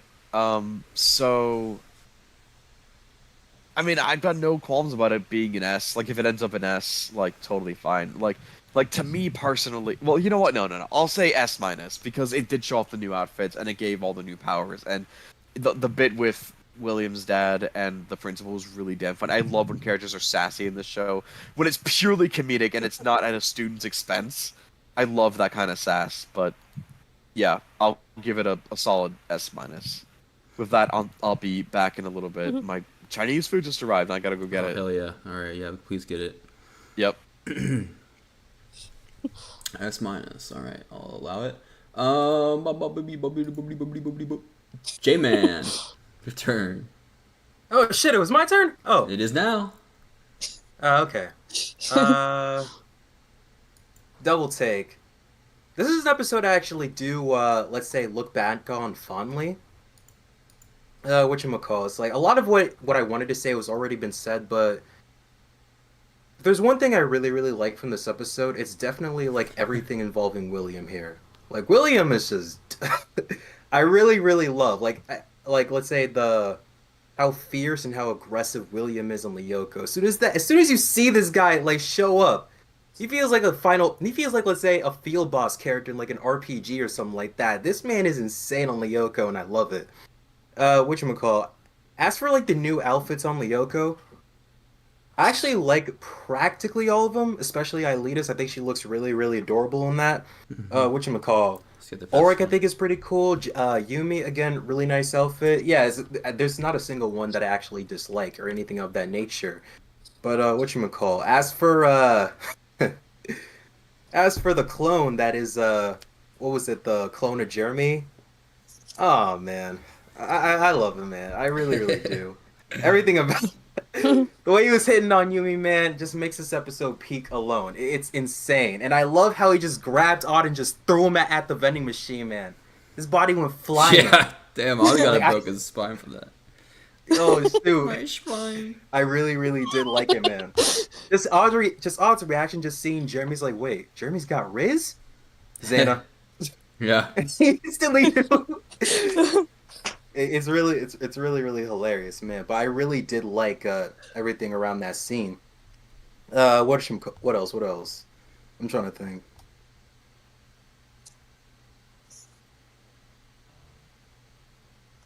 Am I missing anything else? No, yeah, everything else. Yeah, I liked practically everything about this episode. There's not much else to say. It's I actually put it in A tier, really. Oh. Yeah. Second time where I get tricked. It's like, oh, everything about this is so good. This is good. Hey, you disappoint me.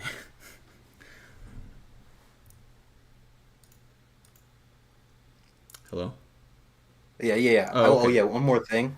I want to say it's like, I guess I already talked about the fight scenes before, but it was, you can tell when like the budget really stepped up for these episodes when it comes to this one in particular, because the choreography did step up a lot. It's like, I love so many of the shots of like all the characters moving, like doing their thing on Lyoko, especially Yumi. I think she, like a lot of, I'm pretty sure this was the part where like, what was it? She did like a flip and stuff, and there was like this slow motion sort of thing that they did. I'm pretty sure that was this episode. It's like there's a lot of cool stuff on this. Really, really cool. Yeah, it was this episode. So, and Odd coming back to save her again, I believe. Repetitive as it was, again, Odd's the man, so I give it a pass. So, yeah, man, it's definitely A tier. All right, my turn. Let me just get my. All right. So yeah, this is a lot. This is a better and stronger episode. Yeah, we already talked about new Lyoko outfits. I think Aelita has the best one out of all of them. Yumi the worst. So then we have the I guess the quotation marks prank call towards well, the first one with Jeremy doing the voice changer. I kind of like the dialogue of this, like, what was it, like the fake William's dad. It's like he came up with a fever and won't be able to make it, and he's playing Demo's playing the game. And he's like, oh rats! I mean, sorry to hear about that. I hope it's not game over for him. I mean, he just keeps messing up. The game over. What is great? Yeah, I know. Yeah, it makes it real dark. I hope it's not game over for him. I mean, so good. Let's see. Oh yeah, the vending machine scene, of course. I think what's even funnier is like after like they like kind of like pause and look at each other and they're like, Xana. I like that it cues the Xana music right afterwards. I think it's even better. Yeah. It's too good. I love the humor when it comes to the music sometimes, like with the romantic scenes and stuff like that. It's just too funny. I just have some of these dialogue lines I've kept because I just think they're pretty funny. It's just like Jim has some good he like slips in some of those stabs here and there, and you're just like you just couldn't believe that Jeremy was here at the track, and just like, wow, Jeremy here in flesh, although they're in a whole lot. I just got a little chuckle out of me, and then the part where I love this part so much. I don't know. I think about my favorite scenes in this episode. It's like, Hertz has a class going on, right? And then Jeremy throws something, and it goes through the window and breaks something. But the window was like open, and Hertz is like, "You barbarians, burn down the Alexandria Library." And then Jim's just like, "Oh, thank you, Suzanne." It gets me every time. It's like that's not a compliment, Jim. It's so great. Oh man, you barbarians, burn down the library. I don't even know. I love his reaction when he threw the javelin at the what was it, the shack in the forest, and Jim was like, "Yeah." Ooh. Loves it, man. He was getting he was like, "I'm about to make money." I would have saw that as an opportunity too, bro. We going to the Olympics, man. We're going to the Olympics, the Super Olympics. Yeah, the intergalactic. Yeah, he got so out of it. Yeah. Oh my god.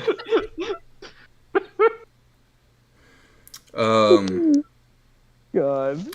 Someone brought up, I think it was Jory. I don't know if he's here even, but when they're looking at their outfits and complimenting each other, I think someone said that Aelita kind of just like looked up and down at Yumi after like Yumi complimented Aelita. Aelita kind of like just like, bless you, looked up and down, just like, yeah, and I like your shoulder pads. It wasn't. When I rewatched it today, I was like, I didn't get that same vibe. But the way that they talk, and I didn't record this one. I recorded some other ones. But the way that that scene happens looks like an in-game video game cutscene, which is. I just wish I had recorded that. I'll have to get it later, but it's just so weird. It looks like a player model's inside, like one of those in-game cutscenes. Then you have Mr. Dumbass. He gets wrecked. You have the nice Aelita line. You're the wind beneath my wing. It's just a wholesome line. We got a nice Orc and William fight scenes. Like J-Man was saying, the choreography is really good in this season, especially when it comes to the fights with William. There's just so many good ones. This is not even one of the top ones. We'll get to that in a couple episodes, but we already talked about Triplicate. Oh yeah, the way that Ulrich says it though, he's just like Triplicate. I can't get out of my mind that it sounds like Timmy's dad saying Dinkelberg. I just can't get the fuck out of my mind. It's just you have to hear it. It's such a serious tone, but I can't get it out of my head. You also get the tarantula dab. When the tarantula falls towards Aelita. I have that somewhere. Let me grab it here and put it, and you'll see it in the Discord, YouTube. Oh my god, nice. Here we go. It's loading. I'll play it. Yeah. So we get that. Let's see, what else do I have here? Yeah, I really like this scene. This little clip here. It's loading. Here we go. Play it as well. It's just the drag of his sword, and then the choreography again here. It's so good. They kind of stare at each other for like 3 seconds before they do anything. Oh, this is before the Triplicate, actually. It's got that Cloud Strife sword, bro. Yeah, I just love the angle of this, man. Let's see, what else? Yeah, we got William cannonballing. Sounds like... Crazy. When, actually, hold on, let's see. Yeah. I have a funny Yumi moment here. Yeah, I think it's this one. Yeah, I think it's this one. I think I added my voice into this at the end.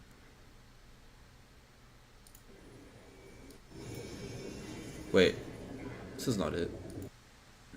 Oh, wait.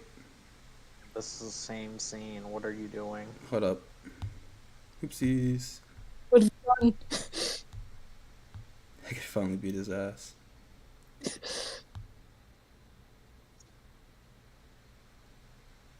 Wait a minute. Is it not this one? It should be this one. Oh, yawn at me. I'll do what I want.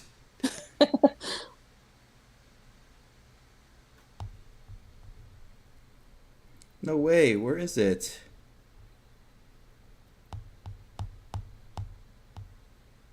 Oh, is it this one? Yes, this one. Okay, I found it. Yeah.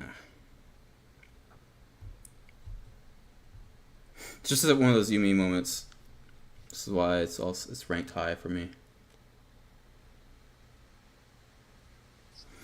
It's loading, and there you go. Oh.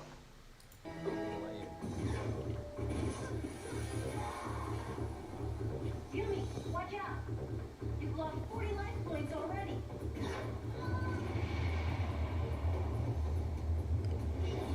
All this to miss. I feel like that. And then... Yeah. I'm about to fuck you up, bitch. Damn, that was louder than I thought. And I like that the tarantula comes up close to her, like, I'm about to fuck you up, bitch. Nobody cares about Yumi's personal space in this episode. Not William. The tarantula's trying to flirt with Yumi. But unfortunately, Jimmy. the fan that flew up does eventually come back down. But I don't like to think that. And then literally William comes down later. This is, I think, the last one I have. Yeah. I also had my voice again. Now I'm gonna fuck you up. So, I think that's You all. have fun doing these. I was watching while I was eating. I was like, I recorded some that I thought were funny and just added some lines in there. And I think when William pushes Yumi and then Yumi pulls him with her. It sounds like William. I think he's kind of just screaming, but it sounds like a laugh. Like he's just happy he did it. He's just like, Yeah. I can't do that. I can't imitate it. It's so funny. Because he's like he's gonna cannonball but he's just laughing. His Yumi's following with him. Man. And then we get the William clone debut. Dunmas is like, I'm happy to see that you broke your cold, or your whatever it was. And he's like, oh, did I break anything else? His first line of many good ones. And then this episode ends kind of weird. It just ends with Lyoko doing like a little pan cam throughout the desert sector till it shows the tower that the clone was being controlled from, and then it ends that way. I don't know why. Sometimes I like when they kind of do that kind of thing, but I just feel like it was a little weird. It didn't really make sense. It's very season 1. Right? Yeah. Yeah. I kind of like it, but yeah. Yeah. All right, that's all my notes. I will rank it an S. Very fun. Very, very fun. I love the back and forth with the Jeremy clone. We will get that again. We will get that again in the next episode. It's another fun one. Man, back to back. Actually, I didn't know that. I think I like the next one better when the way that it's done. All right, I think there's one more person after me. Oh, there's 2 people actually. My all right, turn. cool. All right, My turn. take it away. This episode is pretty interesting as it introduces a lot of new things that become a staple for the rest of the series. I think the introduction of the clone program is interesting. It shows that even though it's flawed, it is stable enough to trick others into believing Jeremy and later William is there. Some foreshadowing of the William clone. There's also some foreshadowing of the William clone. With some foreshadowing of the William clone, who is pretty funny. I also like some of the jokes in this episode too. I found myself laughing at the interaction between Jim and Mrs. Hertz after Jeremy clone threw that ball hard and far. And the scene where the possessed Jeremy clone threw Odd like a rag doll and made his hair neat before attacking Jeremy made me laugh too. It's always funny seeing Xana being based and petty. We get even more powers from William that aren't used that often in more episodes, like the ability to override towers activated by Jeremy, although I could be wrong. I did also like the new designs of the Lyoko outfits, as I've always felt like they needed an upgrade to help the warriors become stronger. Though I do wish these upgrades were introduced earlier so we could see them used. Knowing what we know now as season 4 being the final season of the main show. What I don't like is that the transition title cards in the episode spoiled it before the proper reveal. I ended up enjoying the fight with Xana William versus the Lyoko Warriors a lot more than the last episode, especially when Xana William is putting more effort in the battle than he did trying to put William in the digital, not William, Eileen in the digital sea. It also proves that William, despite being possessed by Xana, is pretty strong and a worthy foe to the warriors.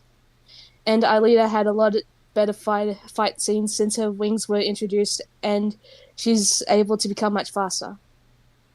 That's all. And I think I'll put this in like A tier as well.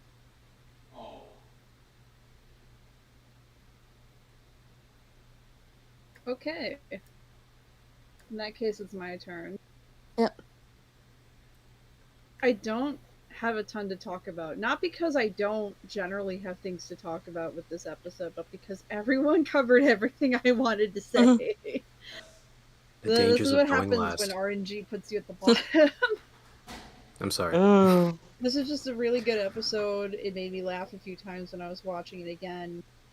I mean, I could go off on it, but I feel like we'd just be treading on ground. The clone is cool. I like how it ultimately leads to the William clone.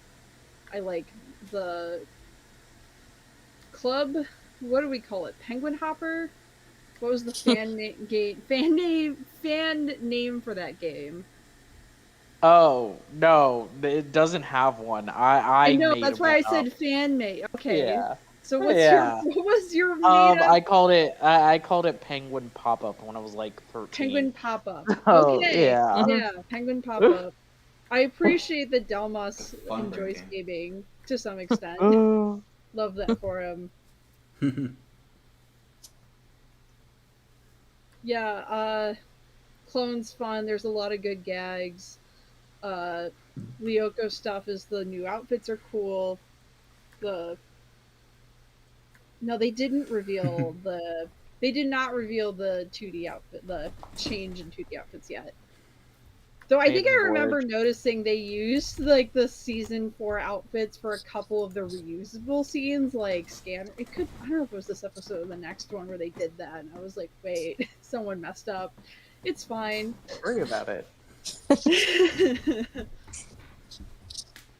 I also last. I just used the RNG and that's what it did.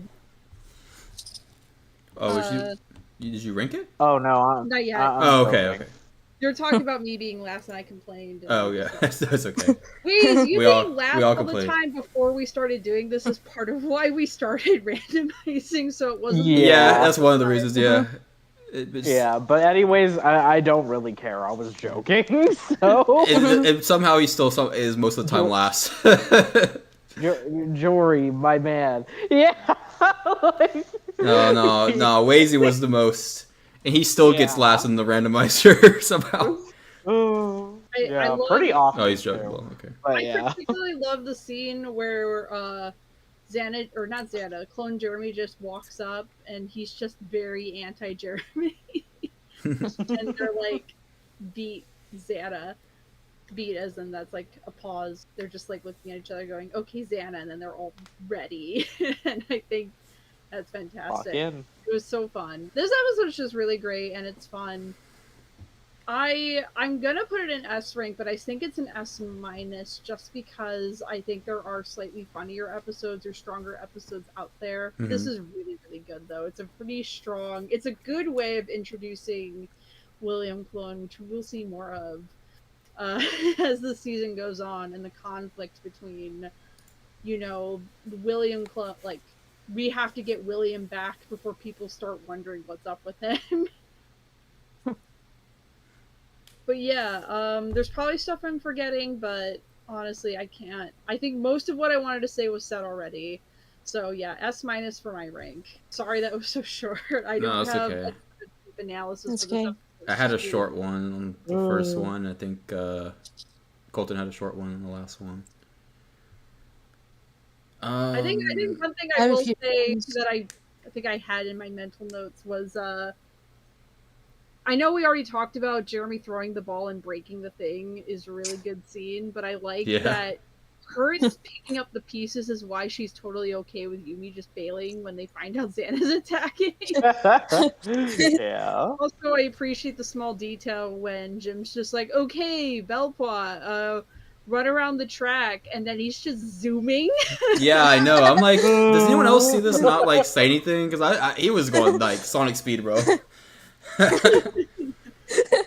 think Jeremy does use a Return to the Past, which I guess the implication is that he'd show up for real at that class, then Jim's like, okay, I'm gonna make you work extra hard because you've skipped so many, and Jeremy's just like suffering. Like and like Jeremy's the one who like the Jeremy clone's the one who like punched Odd first, and then Odd gets back or punches him back, and then Jim's like, "Hey, get off of him! You're gonna," or says something funny. He's like, "You're hurting my star stud." We talked about it a lot though, so which is why I'm not going to in detail. But yeah, I gave my rank. Those are my thoughts. This is a good episode. S-. There's my short. What did you say, Wizzy? You okay, champ is what he asked Jeremy, but yeah, it's just the like... clone, but yeah. All right, let's go to the yes, Speedy. Oh, so that's a perfect song to add there. All right, let's see. S A plus, A minus, A S, A S minus. All right, let me just. We don't have to do anything because it's only the second episode and we don't have any other S's. First S, congratulations.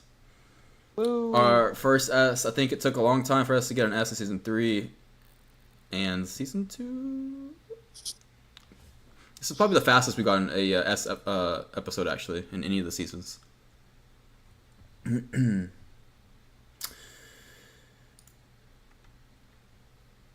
Oh yeah, I forgot. This is another thing I wanted to point out. You will appreciate this, Cam specifically, because we joke about this a lot. But Yumi almost falls in the digital sea in 2 episodes back to back. Oh fuck yeah! Man, I can't remember how it happens in Rec Room, but I'll find out when I skim through it. All right, time to do the thing again. One last time for today. Time? One, yeah, okay.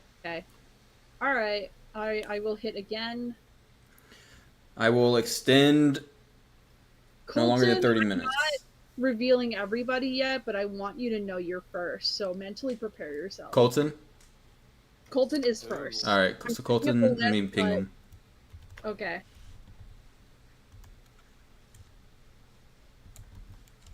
He's busy with his friend Jonesy. Don't worry about it. Playing more Fortnite. Yeah.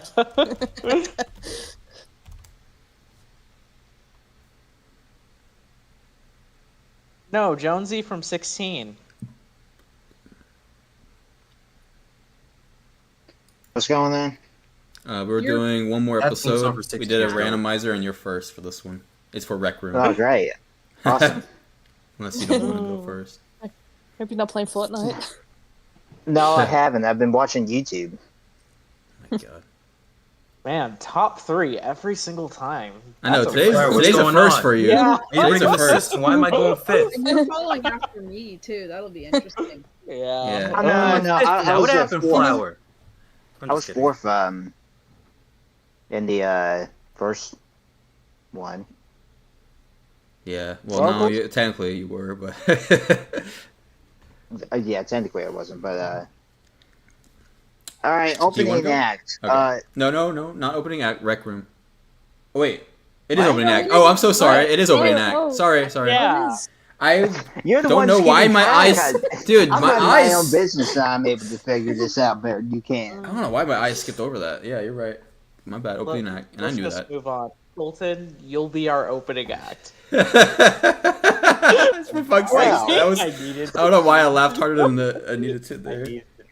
Yeah, I appreciate that pun. But real quick, I just want to mention is that I wasn't here when you all did the prequels, and I wanted to give my rating. Both of them get an S. If it's, I don't even know what it got ranked either. I think it was S. I think that were they both S's? Honestly, don't remember. I think one was A and one was S. Wasn't part 2 S and part 1 I think part 2 is definitely S. That sounds about right. Yeah. Yeah. Well, I would give them both an S for obvious reasons. I don't even need to go into why. I did. We ain't got time for that anyways. Right. Yeah.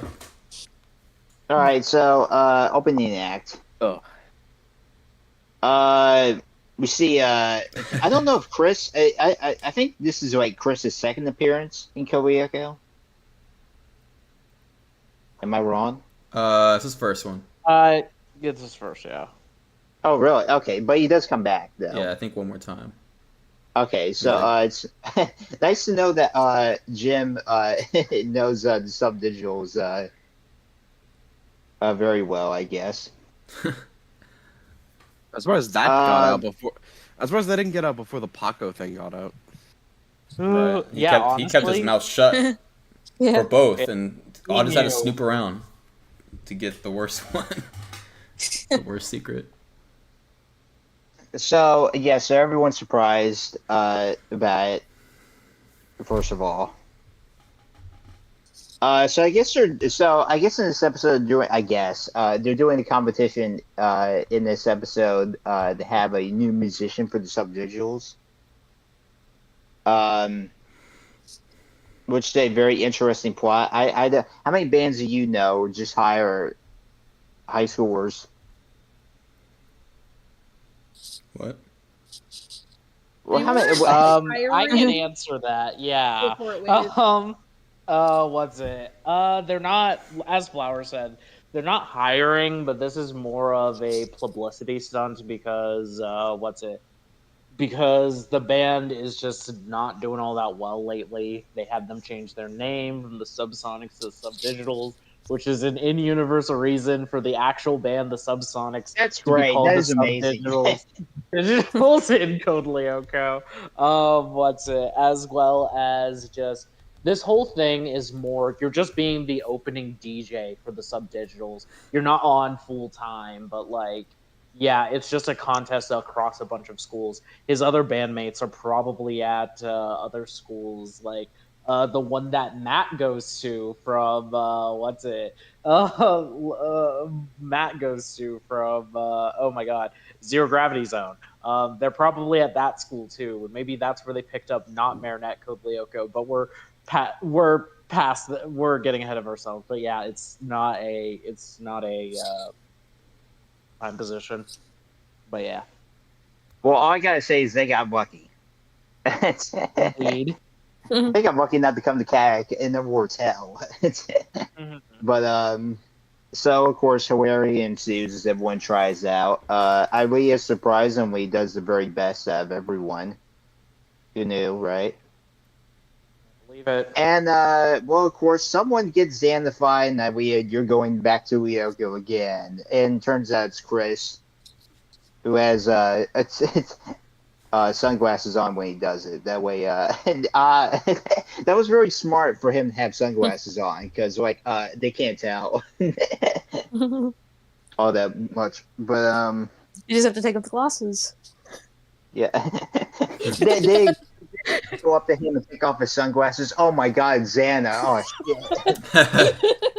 shit! We wouldn't have known that if he wasn't wearing these sunglasses. We would have known immediately. So everyone goes to the factory, including Jim. So it's nice to have him back as a part of the team, so to speak. Although Lyoko stuff is just kind of generic, except William's involved again. Yeah, William's always involved in these episodes now. So if you're sick and tired, William haters, if you're sick and tired of him, well, that's just too damn bad, ain't it? There is some hilarity with the two Chris's interacting with each other. Oh, and there is that one moment where Chris,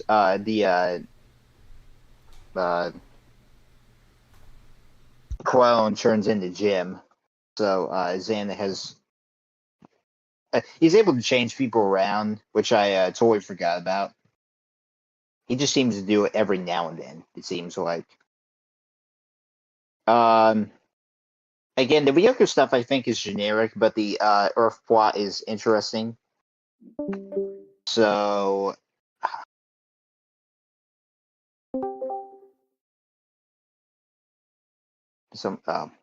Oh, what happened? I will say, I do believe that there is a problem that Jeremy and Ilea have where like Jeremy, where Alita wants Jeremy to go and watch her audition, and Jeremy's like, "No, I'm busy with Ryoko. You know how it is." It's worse than that, actually. Just to clarify, what Jeremy didn't wanted Aelita to work with him to use that time to work on Lyoko stuff instead of going to audition. It wasn't like, oh, I want you to watch me audition. It was, I want you to let me go audition, but I'll hold myself to that till later. I just wanted to clarify for you. Yeah, Jeremy Belpois is he is I can go into like a whole. I can spend like maybe 15 minutes talking about this dude and how Lyoko and Xander has really affected his personality. How he becomes more of an asshole due to all the stress and stuff from fighting Xander and taking care of him. Which makes perfect sense. You know, not just them being teenagers, but also a big reason as to why he acts like that. He doesn't have to, but you know, that's simp behavior, I guess. I don't know. Anyways,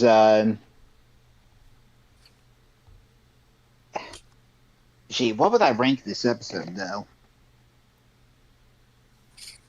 Am I gonna give it an A again? I don't really know. Oh gosh, maybe A minus. Maybe. I think A minus.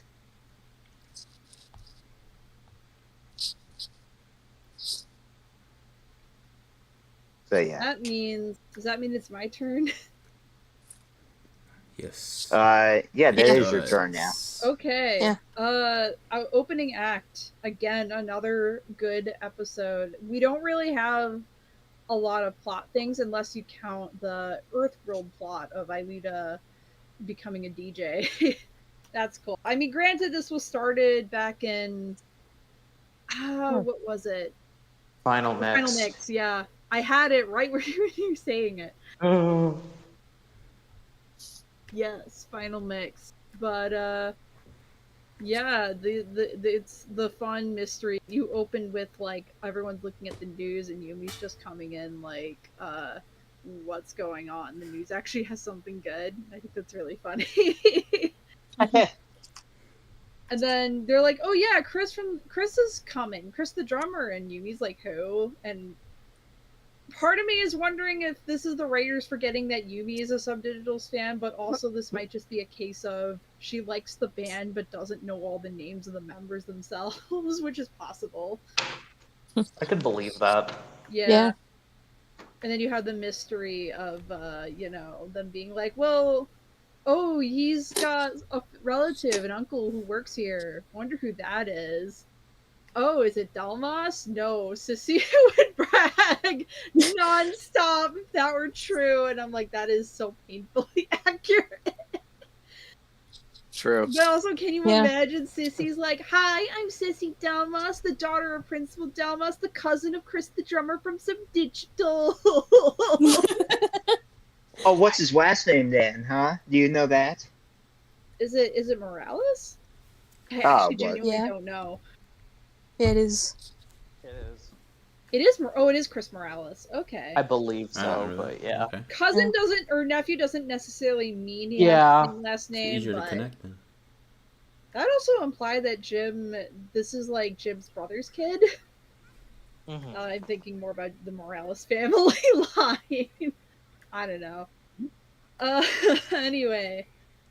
Yeah, just very fun opening, and we get a little bit of drama of Jeremy. I do think this is more a case of Jeremy's just projecting himself on Aelita. I think that's just a running issue with their relationship because he's young and he likes Aelita partially because he sees a lot of himself in her, and he's just like, I'm gonna help you become, me, a better version of yourself, which is just me.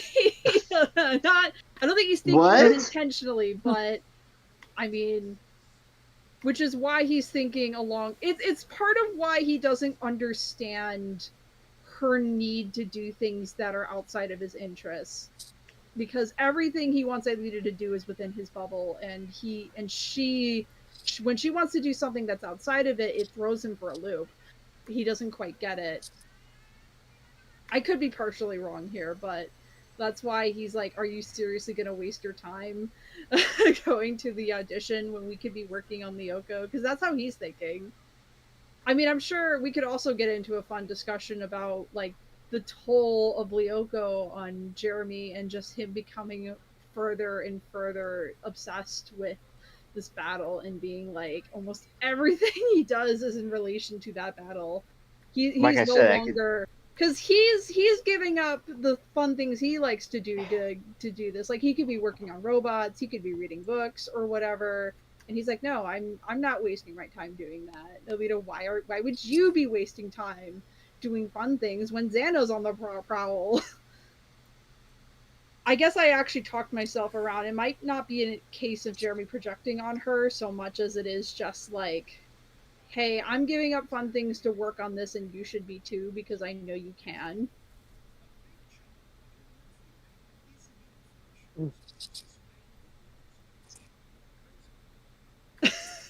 Sorry, I'm looking at it like silence. Yeah. Silence. I have context to know why that's really funny. If you, yeah, It's if you someone watch interrupts. Ruby, you know. Oh, Well, it's but, not just watch Ruby, you gotta know the fan theory, but yeah, exactly. But Oh. yeah. I get it. I get it. Anyway. Go on. Yeah, I guess I am a little wibbly on why Jeremy, but I don't think it's out of like malice. He's like, I need to control you. I can't let you go do your independent things. You need to be my pet. I don't think that's that. I think it's just he's like, why would you waste your time? But also, you know, later on he realizes how badly that's affecting her and he relents. So it's a common, we'll see worse versions of this later in the season where he just like, you know, makes a mistake and he's just like, why would you do that? And then she does it and then she gets upset and he's like, oh, I didn't realize how much this means to you. I'm sorry.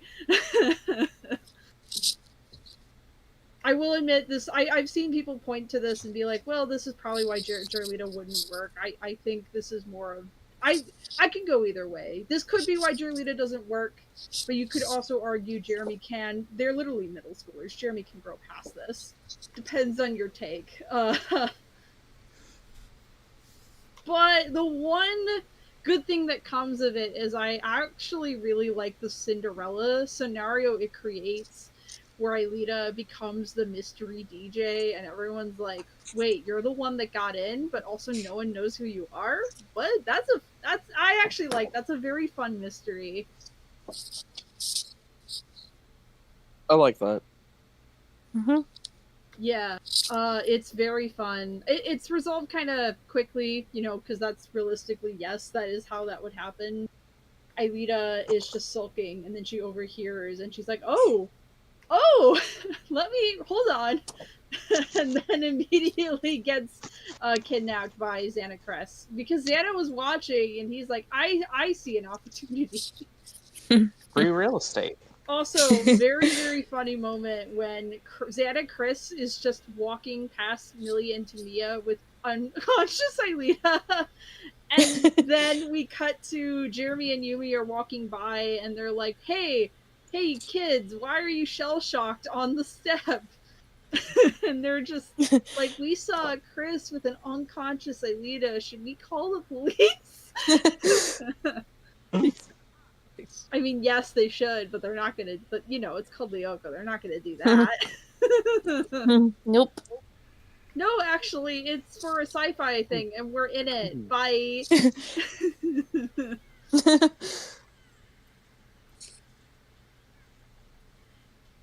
That music video for Getaway going crazy. Oh my god. Get away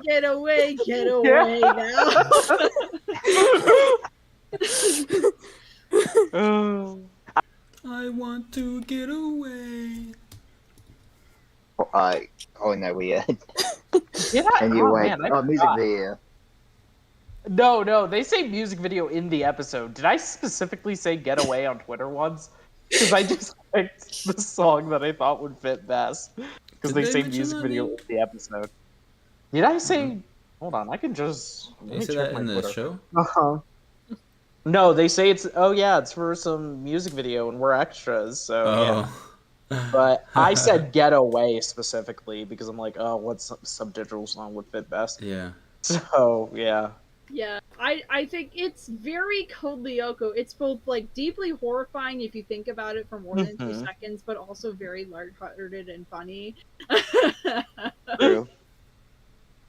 Anyway, yeah. You get the fun battle. I think Colton already talked about this, but the fun battle with Chris and Jim. Yeah, it's that's all fun. I forgot. I was like, oh, I skipped a thing. Them being like, hey, we need to talk to you about Alita because that mixtape's really cool. And they're like, okay, we'll take you to her, I guess, because it's dangerous and you aren't going to say no. So yeah, factory time. They fight the clone. They want to know what's going on, but they don't. Battle ensues. I wish I remembered more about the battles, but that's a part I don't usually remember them very well. Me neither. Yeah, oh thank you. You, Kat, and Liz, I think, are the ones that are Yeah. just like, we are very fixated on Earth stuff and their relationships, and then the Lyoko battles happen. We're just like, Yeah. that's cool. That happened. Yeah. All The Lyoko these battles aren't as Lyoko strong fights, in the season. all the Lyoko fights seem to like blend together after Yeah. quite a lot of episodes. Yeah. If you've seen a few episodes, you've seen it all. Okay, not really, but you know. Yeah. Just that it blends in this season a lot more. Like, they're not as memorable as the other seasons. Oh, I didn't notice that. I'll have to, probably, that might be true. I'll believe it's true, because I can't prove that's wrong right now. But anyway, yeah, and then you have Jim just being like, what is all this? And Jeremy's like, you've been here so many times, I don't want to explain it again. You're gonna forget in a few seconds anyway. My favorite one. Yeah. The worst kept secret. Oh wait, no, isn't this the one? Maybe it's not. Yeah, it is. It I is. do like the You'll never know, Jim. That one? Oh no, yeah, this is You Never Know, Jim. Sorry. Okay, perfect. Yeah, it is. You're right. And I do like the implication in this timeline. Jeremy went out of his way to give Chris the CD before. Actually, that does make me wonder if, like, did the auditions happen? I feel like they should have happened at least, because Chris needs to give everyone a chance. While also Jeremy's like, hey, here's this CD, my friend's not gonna make it.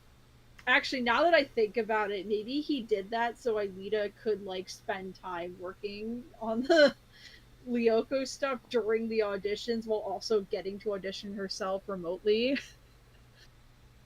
I want to believe it was because he wanted her to be happy. I really believe that's why, not to just get more time with her, but it's possible. But then, yeah, he's like, yeah, go on, you have my permission. And we know this is the start of Alita getting her own interest, and I think that's cool. Actually, wait, another thing I want to bring up, why do so many kids have CDs? Like, is that a common thing in, like, I get, everyone's excited about Chris coming, but, like, unless all these kids made CDs, like, right before. Like, Sissy and Odd, I can believe were doing this before they knew Chris was coming, but actually, I think it's mentioned Odd was making... Did Odd give TV, like, a music CD, or was that a collection of his films? I can't remember. I think it was films. CD. It was films. That makes more sense. Yeah. Odd making music before makes sense. Sissy making music before makes sense. She's always wanted to be a star. Everyone else, like, where did all these music kids come from? Like, if Caddick really had this many DJs, why did Odd need to invite Sam for Yumi's party back in Rock Bottom? To be fair, what's it? If a celebrity showed up and is like, yeah, no, win this contest and you can play at my show, a lot of people are just gonna throw shit together. That's fair. Yeah. I'll give it that. And I also know, like, the line was probably bloated too, because we know Odd had Org and Yumi with him, even though they weren't auditioning, and Sissy had Herb and Nicholas with her, even though they weren't auditioning. So it's possible it was just a handful of students with like their buddies supporting. Also, gotta give a shout out to Org and Yumi just being chill with hanging out with Odd at the back of this line, just to support their friend. Like, they had nothing else to do. They were like, this is the thing we're doing. And they supported him too, even though his music is... I kind of wish we got to hear it, honestly. I don't like the implication that Odd's is so experimental that it's, like, hard to listen to. I feel like he should be a little better, especially because he canonically plays guitar. But, oh well. That's a minor nitpick. He doesn't have to win. I just... that once. Sorry? I was gonna say, like, don't we see him playing guitar like only once throughout the whole show? Twice. Twice. Why? Okay. Well, once more then. But it's just something that they. I don't know. There's like every now and then you'll see something new in karaoke that they'll just introduce and then they'll drop, and you wonder, like, did I just see that? So. Oh yeah, no, yeah. We have other previous episodes, like Odd made Break Dance. Like, he should be capable. But I guess they needed Chris to just be like head in hands going, what am I gonna do before he hears Aelita DJing? So I don't know, maybe Odd just picked the worst CD. Oh, yeah. He has better CDs, but he's fond of that one. He just has bad taste in like what will impress people like this. I don't know. Yeah. I'm just rambling about very minor things that don't matter in the long run. But yeah. Anyway, this was a very fun episode. It's not quite filler, because this is going to be a plot thread that continues moving onward that helps develop Aelita's character. So, how would I rank this? I think A+ is good. I think it's a little better than William Returns, but I don't think it's quite... I could be wrong. Ways might go off and I will be like wrong, and I'm like, no, this episode's amazing, but I think A+, it's a pretty good episode, very strong. I don't think it's quite S tier though. This one's tough for me. Okay.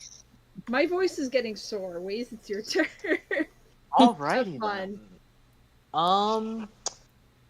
I think this is an episode that I don't really have a ton to say about. Colton and Flower already did a really good job of covering it. Yeah, really? I think so. Just yeah. So yeah. Yeah.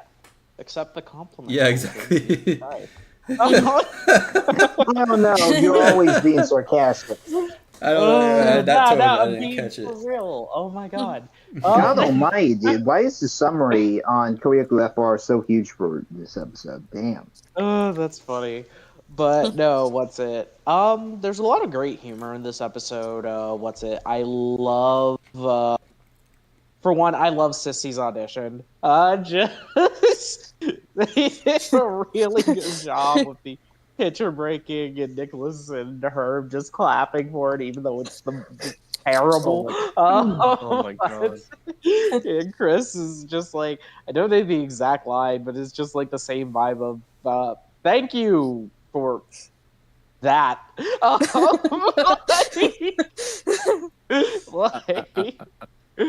I wish Nicholas went up and said, hey, I can play drums, you know.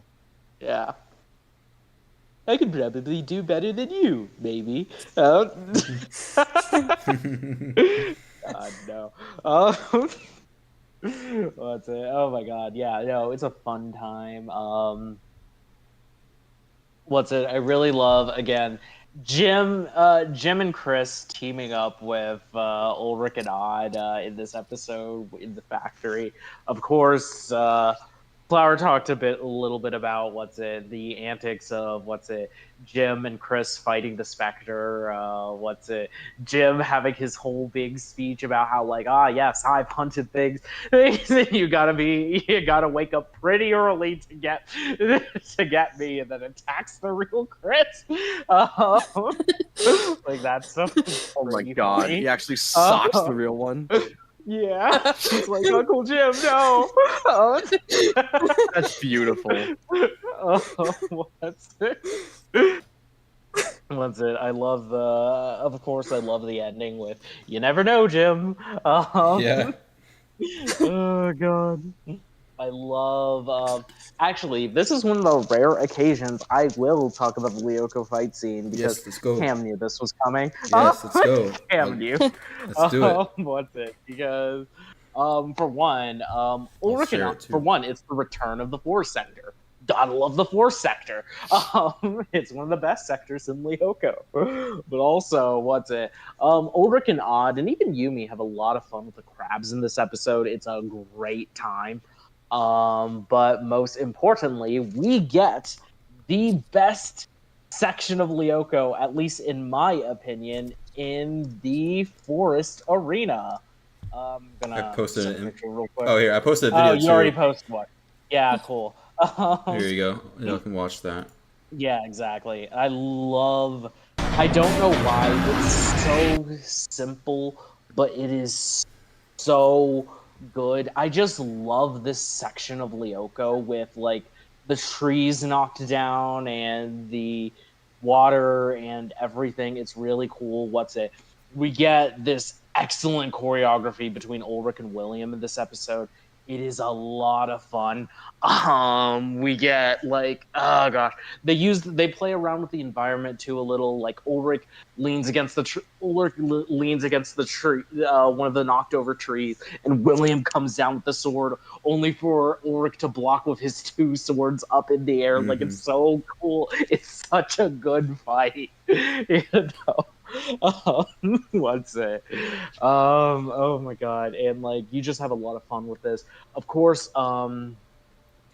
as well, you get Aelita playing around with the crabs. We get the fun line of "What's wrong, ladies? Skip leg day." Oh my god. And then they jump over the chasm. Aelita forgets she can fly again in this one. All that. Sorry, it's having a bad leg day. It's a couple years too early for skip leg day. But we have oh my god. The chase with Aelita and the chase for Aelita to get to the tower, as well as Ulrich, Odd, and Yumi protecting her, is a ton of fun. You just have a really good time with the Lyoko choreography in this one. It's excellent. We get that, and of course, at the end of the same fight between Ulrich and William, we get that moment where a rare occasion of William using second sight. We never see it again, but he sees Aelita go into the tower through his vision. And it's just like, ugh. And we get that very iconic line from Ulrich of "Don't worry, William, I'll fight you every step of the way." And of course, he's just super smoke and leaves, and it is such a good bit. It's so good. I love opening acts Lyoko choreography, which is coming from me. I never talk about Lyoko choreography. The opening act is so good. Good. You could tell that they were doing a lot of experimentation and having fun. The unique environment, the choreography, the fight. Odd and Yumi also get some fun stuff with Odd climbing around the trees, which is something that we rarely see beforehand. Odd climbs around trees sometimes, but it's not all the time. So and especially since the Force Sector got deleted at the beginning of season 3, it's a return of seeing some good old fashioned tree climbing from Odd. It's really, really cool. We get that scene where he jumps off the tree and does a laser arrow into the crab. It's in the opening. It's cool. It's the opening act. Oh, I'm sorry. Hey. Oh my gosh. It just the Lyoko section of this episode, who really is just immaculate. It's some of the show's best, unironically. It's just a really good time. Shoot. Other stuff to point out is I love Millie and Tamia again. Flower mentioned this, but Millie and Tamia's faces after seeing Chris carry off Xanadu. Yeah. Oh yeah. Chris, Staring into space. So spooked. Yeah. They look. They're just like. And like, you know, of all the things that you don't remember seeing in this school, you never looked so terrified. You know. But that's what does it. So okay. God. Man, oh my God, it's just a really good episode. I love at the end with with the return to the past. Of course, we get You Never Know Jim, but I love how Chris is like, wait, please just tell me who Aelita is. And Jeremy just does not care. Like, he doesn't care about Jim. He doesn't care about Chris. He doesn't care about anybody. This is over. This episode is over. Return to the past now. I don't think they give a fuck about This episode's over. Go home. Yeah, exactly. Actually, as I was getting these clips, Flower is actually right. It's not the You Never Know Jim. It's I'm tired of explaining this to you because the next 10 seconds you won't know this anyways. Yeah, because I don't remember Chris being there. Jim's alone. Yeah. When. Oh, my bad. Yeah, no, it's okay. I just had to point that out. I don't know what episode it is, but it's definitely after this one. Yeah, it's after this one. And it's the last time. I think. Oh well. Yeah, I just had. What's it? Yeah, no, but still, it's still a fun bit. Yeah. Regardless, Jeremy does not care. Yeah. He just doesn't even say anything. He just clicks that button. Oh my God. I'm trying to think. Is there anything else with this episode? Anything in particular? Anything peculiar about opening act? Actually, Flower was calling me out in terms of the Jeremy and Aelita relationship stuff, and I don't appreciate that, so I'm calling her out. No, she's right. Because I'm the one. I thought, I'm about to get roasted. Yeah. Oh God. Oh no. Shit. What's it? No, for real. What's it? Episode. Oh my God, no. For real. I'm the one who argues a lot about Jeremy kinda is ignorant of Aelita's feelings, but I've also always argued that this is something that I think he can grow out of, but it's something that is at least a little concerning for the relationship. I just want to clear the air about that so that everybody understands. No, I've seen fanfics that take Jeremy to like treat him as like this over like control freak, and that's just like doesn't let Aelita do whatever he wants. I've seen those too. It's just I also have that take a lot, so I'm just like, because I've talked about it a lot, so I'm just like, yeah, okay, let me also talk about it because I wasn't. But yeah, the episode to talk about that in is going to be Music to Soothe the Savage Beast, and I imagine that's going to be a fun conversation. Oh, yeah, but we're not there yet. That really that becomes like sort of the main plot in that one. Yeah, we're not there yet. So I think that's all I really have to say about opening act. It's a good episode. We're starting strong in season 4, which this isn't gonna last, folks. So... Yeah, I know. It'll start to be sprinkled. It starts strong, and then it kind of just has a little roller coaster going on. Yep. A long one, actually. For now, looking really good. Looking like it could be the best season of Code Lyoko there is. It's not. Season 2. No. But but what's it? In terms of just, it's a good episode. Opening act is a lot of fun. It's some of Lyoko's. I don't want to say it's some of Code Lyoko's best, but pretty good. Pretty good episode. Could be up there. Honestly, if someone suggested to show a random episode to a friend, I'd say opening act is a pretty good one, honestly. Like if you just want, this person really just likes fun stuff, yeah, show them opening act. Give them a brief rundown, opening act. I wouldn't, but hey, like, yeah. Yeah, but in terms of just general ranking, I will give opening act, I think, a solid A. Yeah, just plain A. I'm a little surprised. Yeah. It's a good episode, but it's not peak. Yeah. Ways. I hate season 4. Also, Ways hasn't listed a single episode under a B yet. Listen. Wait, actually, no. I've been saying that season 4 is my second favorite season. So... No, you said it was shit. You said no. Wait, no, that was season 3. No, I'm Yeah, that was season 3. Yeah, exactly. Yeah. You know what? I'm gonna blame that entirely. I'm gonna blame that one entirely on the flu.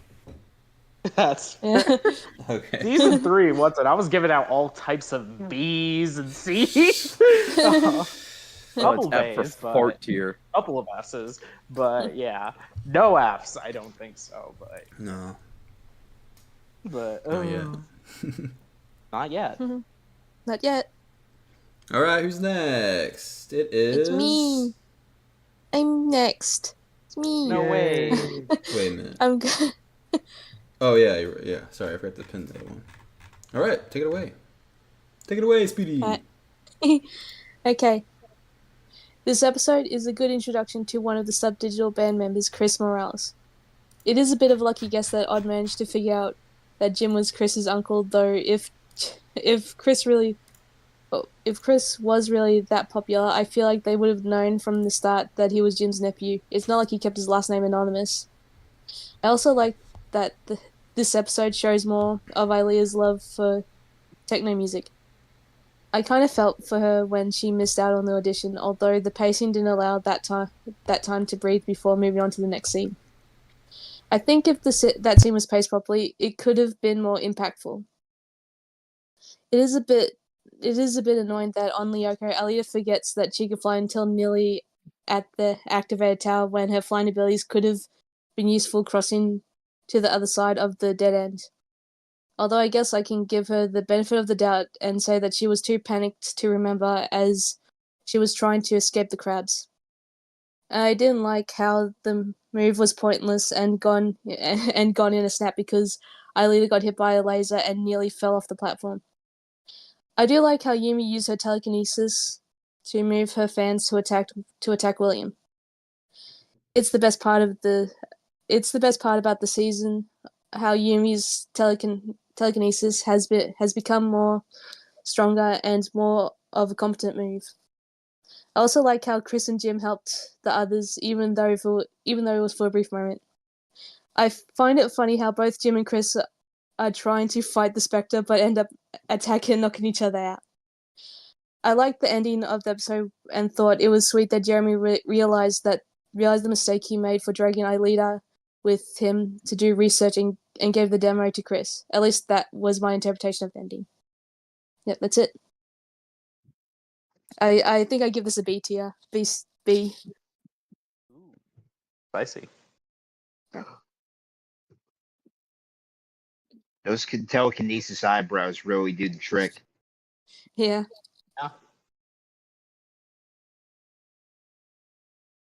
Sounded like Wesley was trying to say something. Oh, what's it? They're putting in all the work, but yeah. They got a bigger budget apparently. Yeah.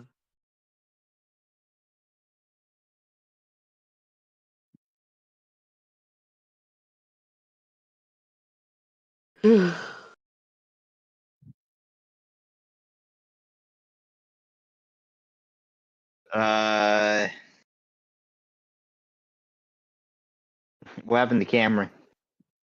I don't know. He rocked on way too hard. Oh, sorry. What does I that stepped mean? aside for a second.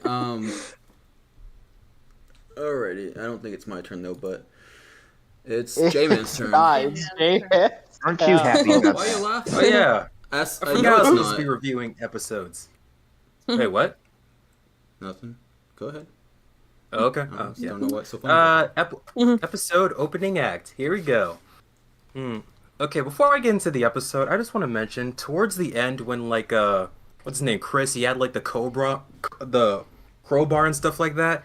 When he hit Jim with the face with it, why did they play a SpongeBob sound effect?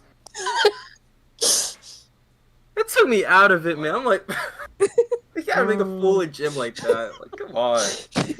I mean, you Anyway. gotta make your references to Bob L'Eponge. So... Yeah.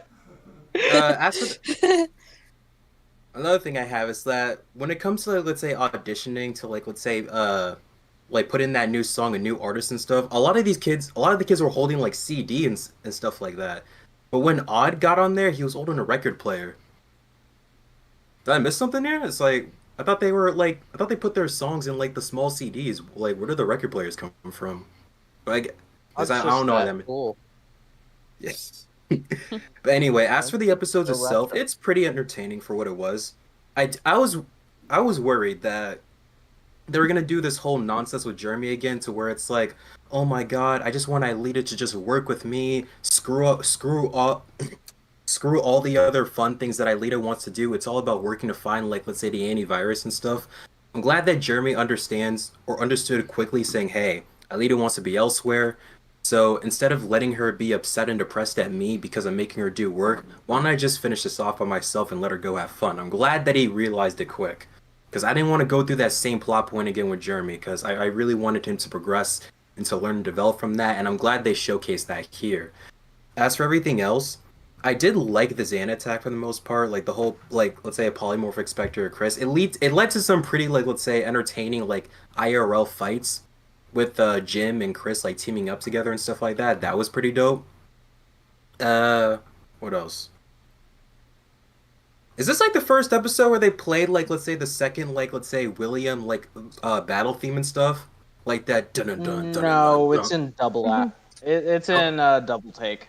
Oh, it's in double take, yeah. But just want to mention, I love that theme. Favorite theme of William ever. In fact, no, it's my favorite Lyoko theme. Period. It's in this one too. I love it, man. Like, oh, that's such a great song. It really, really is. These people cooked with the soundtrack of the show. Like, this was fantastic. But anyway, as for the actual episode itself, more great stuff when it comes to Lyoko scenes. A lot of great things. You saw Odd and Ulrich, like, teaming up to, like, take out two crabs and stuff. Loved it. And I get, it's stuff like that that I wish they did more with the series and stuff like that. I love seeing, like, let's say the team up, like the team up attacks, or like or let's say the assists of that nature. I really, really did like it. What else? Yeah, this episode is dope. I like it. Yeah, opening act was pretty good. Like, not much else to say. It's just what I would expect from your average to good Code Lyoko episode. I would give it an A. Does it exist? Yeah.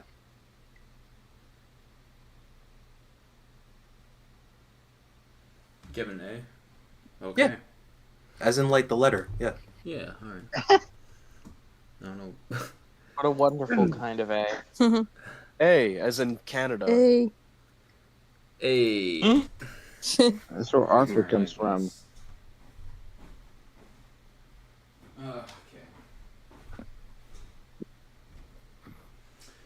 Well, I don't have too much to say on this. I'm just gonna be very quick on this one. I really like this episode. What really does it for me? The B plot's great, obviously.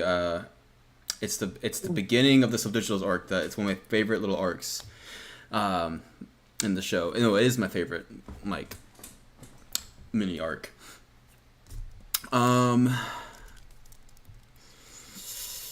But yeah, the Lyoko scenes is what really does it, man. It's that first, and then the Subdigitals plot. The choreography is just great. I don't know. Like, I was tempted to give it an S, but I think I'm gonna give it an A plus. I mean, like, this is close to being as good as Double Take, but I don't know. I guess there was just more in Double Take when it comes to the B plot and stuff. I don't know. I forgot to say something about Double Take, and it's that Double Take is the superior Double Trouble. Yeah, You're absolutely right. Double Trouble is yeah, I agree. Oh, I forgot that. Sorry, I was just reacting to the chat. One of my favorite William clone moments is when he's. Oh wait, sorry, no, never mind. That's not this episode. All right, so yeah, A plus. Whoa. All right, we did it. In and a good Wait. time We too. did it. Oh wait, sorry. Yeah, I'm like, wait. Did you forget? I did. I feel like I did this Wait, I before. I feel like I've done I, this before. I even forgot that I was going. Jory, you go. I'm sorry. I think I've done this before. Cam, I thought you were doing something. I already did my share, but yeah, I looked at the list one last time. Oh, okay. You were the Sorry. last one.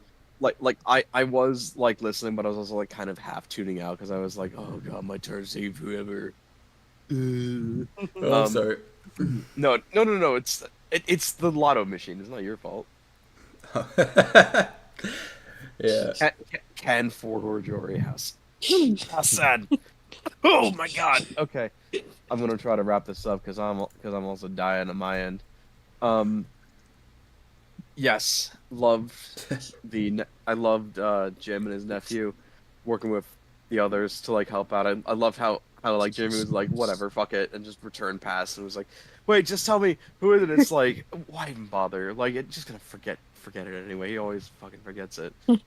I really enjoyed. Let me see. Trying to think about like what. Let me see. I like that they were there to support Odd too. I think that's something Flower mentioned. That was all. I like that too. It was nice to see them kind of supporting each other.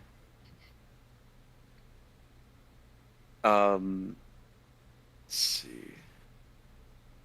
I'm gonna be like I'm looking at the thing, but I honestly don't have that much of a recollection on like this episode in particular. And everyone said what I could have possibly said about it. So I'll say one of my favorite things was that when you know, what was it? It was when someone handed Eileen a CD to Jim's nephew. It was like, oh, a stranger sent it in. It was like, nah, we all know. And it, it warmed my heart. I was like, oh, that's cute. I like that. That's very adorable. But yeah, overall, I think this was, solid episode. Honestly, like, I can give it a solid, like, I don't know, like, What the... A. I guess. Okay. You don't I don't seem really have confident. I just don't remember a lot about this episode in particular, to be honest. It's the Subdigital's intro for Aelita's. No, I know it. I just don't know it enough to say anything else. Okay. And the awesome Lyoko fights, you remember those? I shared them in the chat. The I remember them. Sector I with feel the bad log and the because I lake. forgot about the choreography fights. I don't know. I kind of watched all 3 of these episodes fast, and Oh yeah, the choreography was I remember this. Yeah, the choreography was really good. I recognize it now that I've watched it, but I just didn't retain it when it was my turn to talk. I'm not sure why Yumi was backflipping away when she ended up getting hit by the smoke anyway. Also, I don't know if they I don't know if you noticed this in these episodes coming up they start censoring out them getting devirtualized when it's it's so obvious that they got ran through with the sword or crushed with it or something. Yeah. But yeah, okay, I'm legitimately not doing good. That's gonna wrap it up for me. You I said gotta get A, off. right? Okay. All right, bye. All right, Jory. I hope you feel better, and see you next week, and maybe. Me too. Yeah. Yeah. See ya. Feel better. Get well soon. Okay, so an A minus, A plus, an A, an A plus, an A, B. So it's Is that the last episode we're doing? Mm-hmm. Yep. All right, cool. Awesome. Trying to find my tab. Okay, 68. A. I think it's. Shoot. Are we for fuck's sakes? Are we putting this in front or behind William Returns? I would think in front, right? Right. Right. Opening act in front or behind William Returns? I think it's a little better. Agreed. But I'm on the fence. It's Yeah. close. Personally, It's got the better I'd put it Lyoko scenes. behind. Oh my God, Wazy! How dare you? How do you put this behind? After all the glory I hear you talk about this episode, you're gonna put William Returns. Yeah, but I William think Returns William Returns is a better episode. William Returns does do more story stuff. It adds to the mystery of season Yeah, 4. Opening it's true. act really only adds to. I guess I'm like, just. the subplot. I just love those fights so Hmm. much. But I guess when I it comes like to plot, the Earth plot, when it but- comes to plot, I guess you're right. I'm just so like the Lyoko fights and opening act so eye candy to me. I just am blind by everything else. I agree with that. Hold on, I'm checking something. What about? Let me go down the list here. J-Man, in front or behind? Someone said J-Man? Oh, what? Opening act in front or behind William Returns? In front. Okay. Yeah, like the whole million to me, what was it, side plot thing? Again, hot take. I didn't give a singular hoot about it. So opening act is first. Okay, Speedy. I know that we all. I mean, yeah, the majority is A for both. So I guess. So yeah, what's your Speedy? I did B, maybe like after Oh. William's return Okay, so or something, or So you gave what a B? Oh, opening act, right? Okay, so you Opening probably act a want B, it. yeah. You probably want behind William Returns. yeah. Okay, and then Flower said in front, right? I'm okay either way. I Me- think the quality is like it's very close. Yeah. All right, Colton. What about you?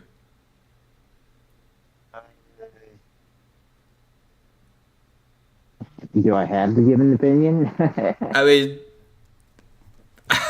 yeah. I mean, if you want, I mean, do you like? Oh, no, I it's- don't you- want to. Then you come up with it. You It's hold on your a second. Hold on a second, bitch. What? You voted both A for these, I Yeah. believe. So you don't like one or the other more?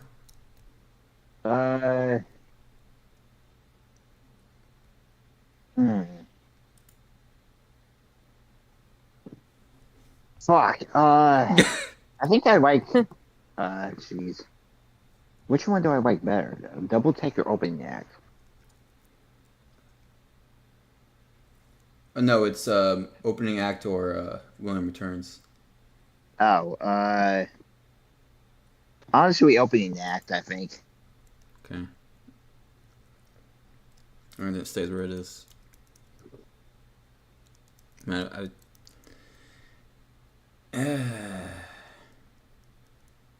yeah, it's close. All right, we did it. We'll continue with 3 to 4 more next time. Mm-hmm.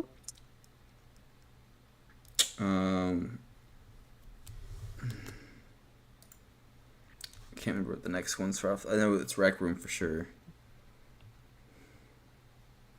Room, Skid Blood Near, and Maiden Voyage. Okay, that's a good one. Yeah, so a strong start to the season for sure.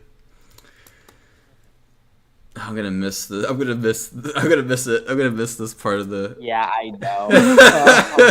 I hope. Praises. Yeah, I know. Then roughly We're going down the roller coaster after that. We're steady right now. We're on the climax. It's about to go all the way No, down. season 4 has a pretty good set of opening episodes, but then when you get to the middle part, it Yeah, kinda goes we're almost down. it's a roller coaster and then it's a big drop for a while till we go back up and down, and then it ends pretty strong. Man, I hope those episodes go quick. The ones that are down the roller coaster. We're gonna have long conversations about some of them. I know. I hope Yeah. not. Like I Yeah. feel like the only ones that we would be Replica and Kai Bombshell maybe.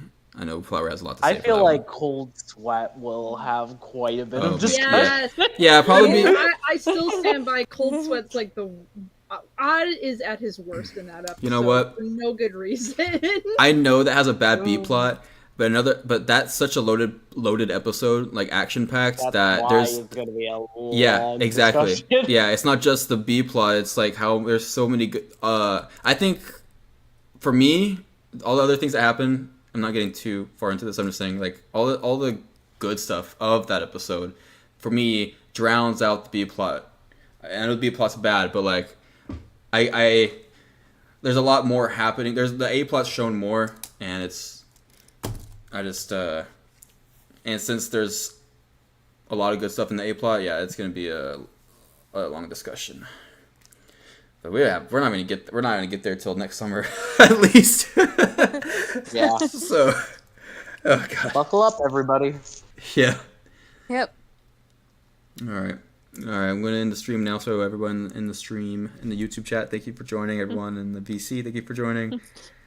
And we'll see you next week, and maybe, hopefully. You can never know these days. Tower deactivated. Till next time.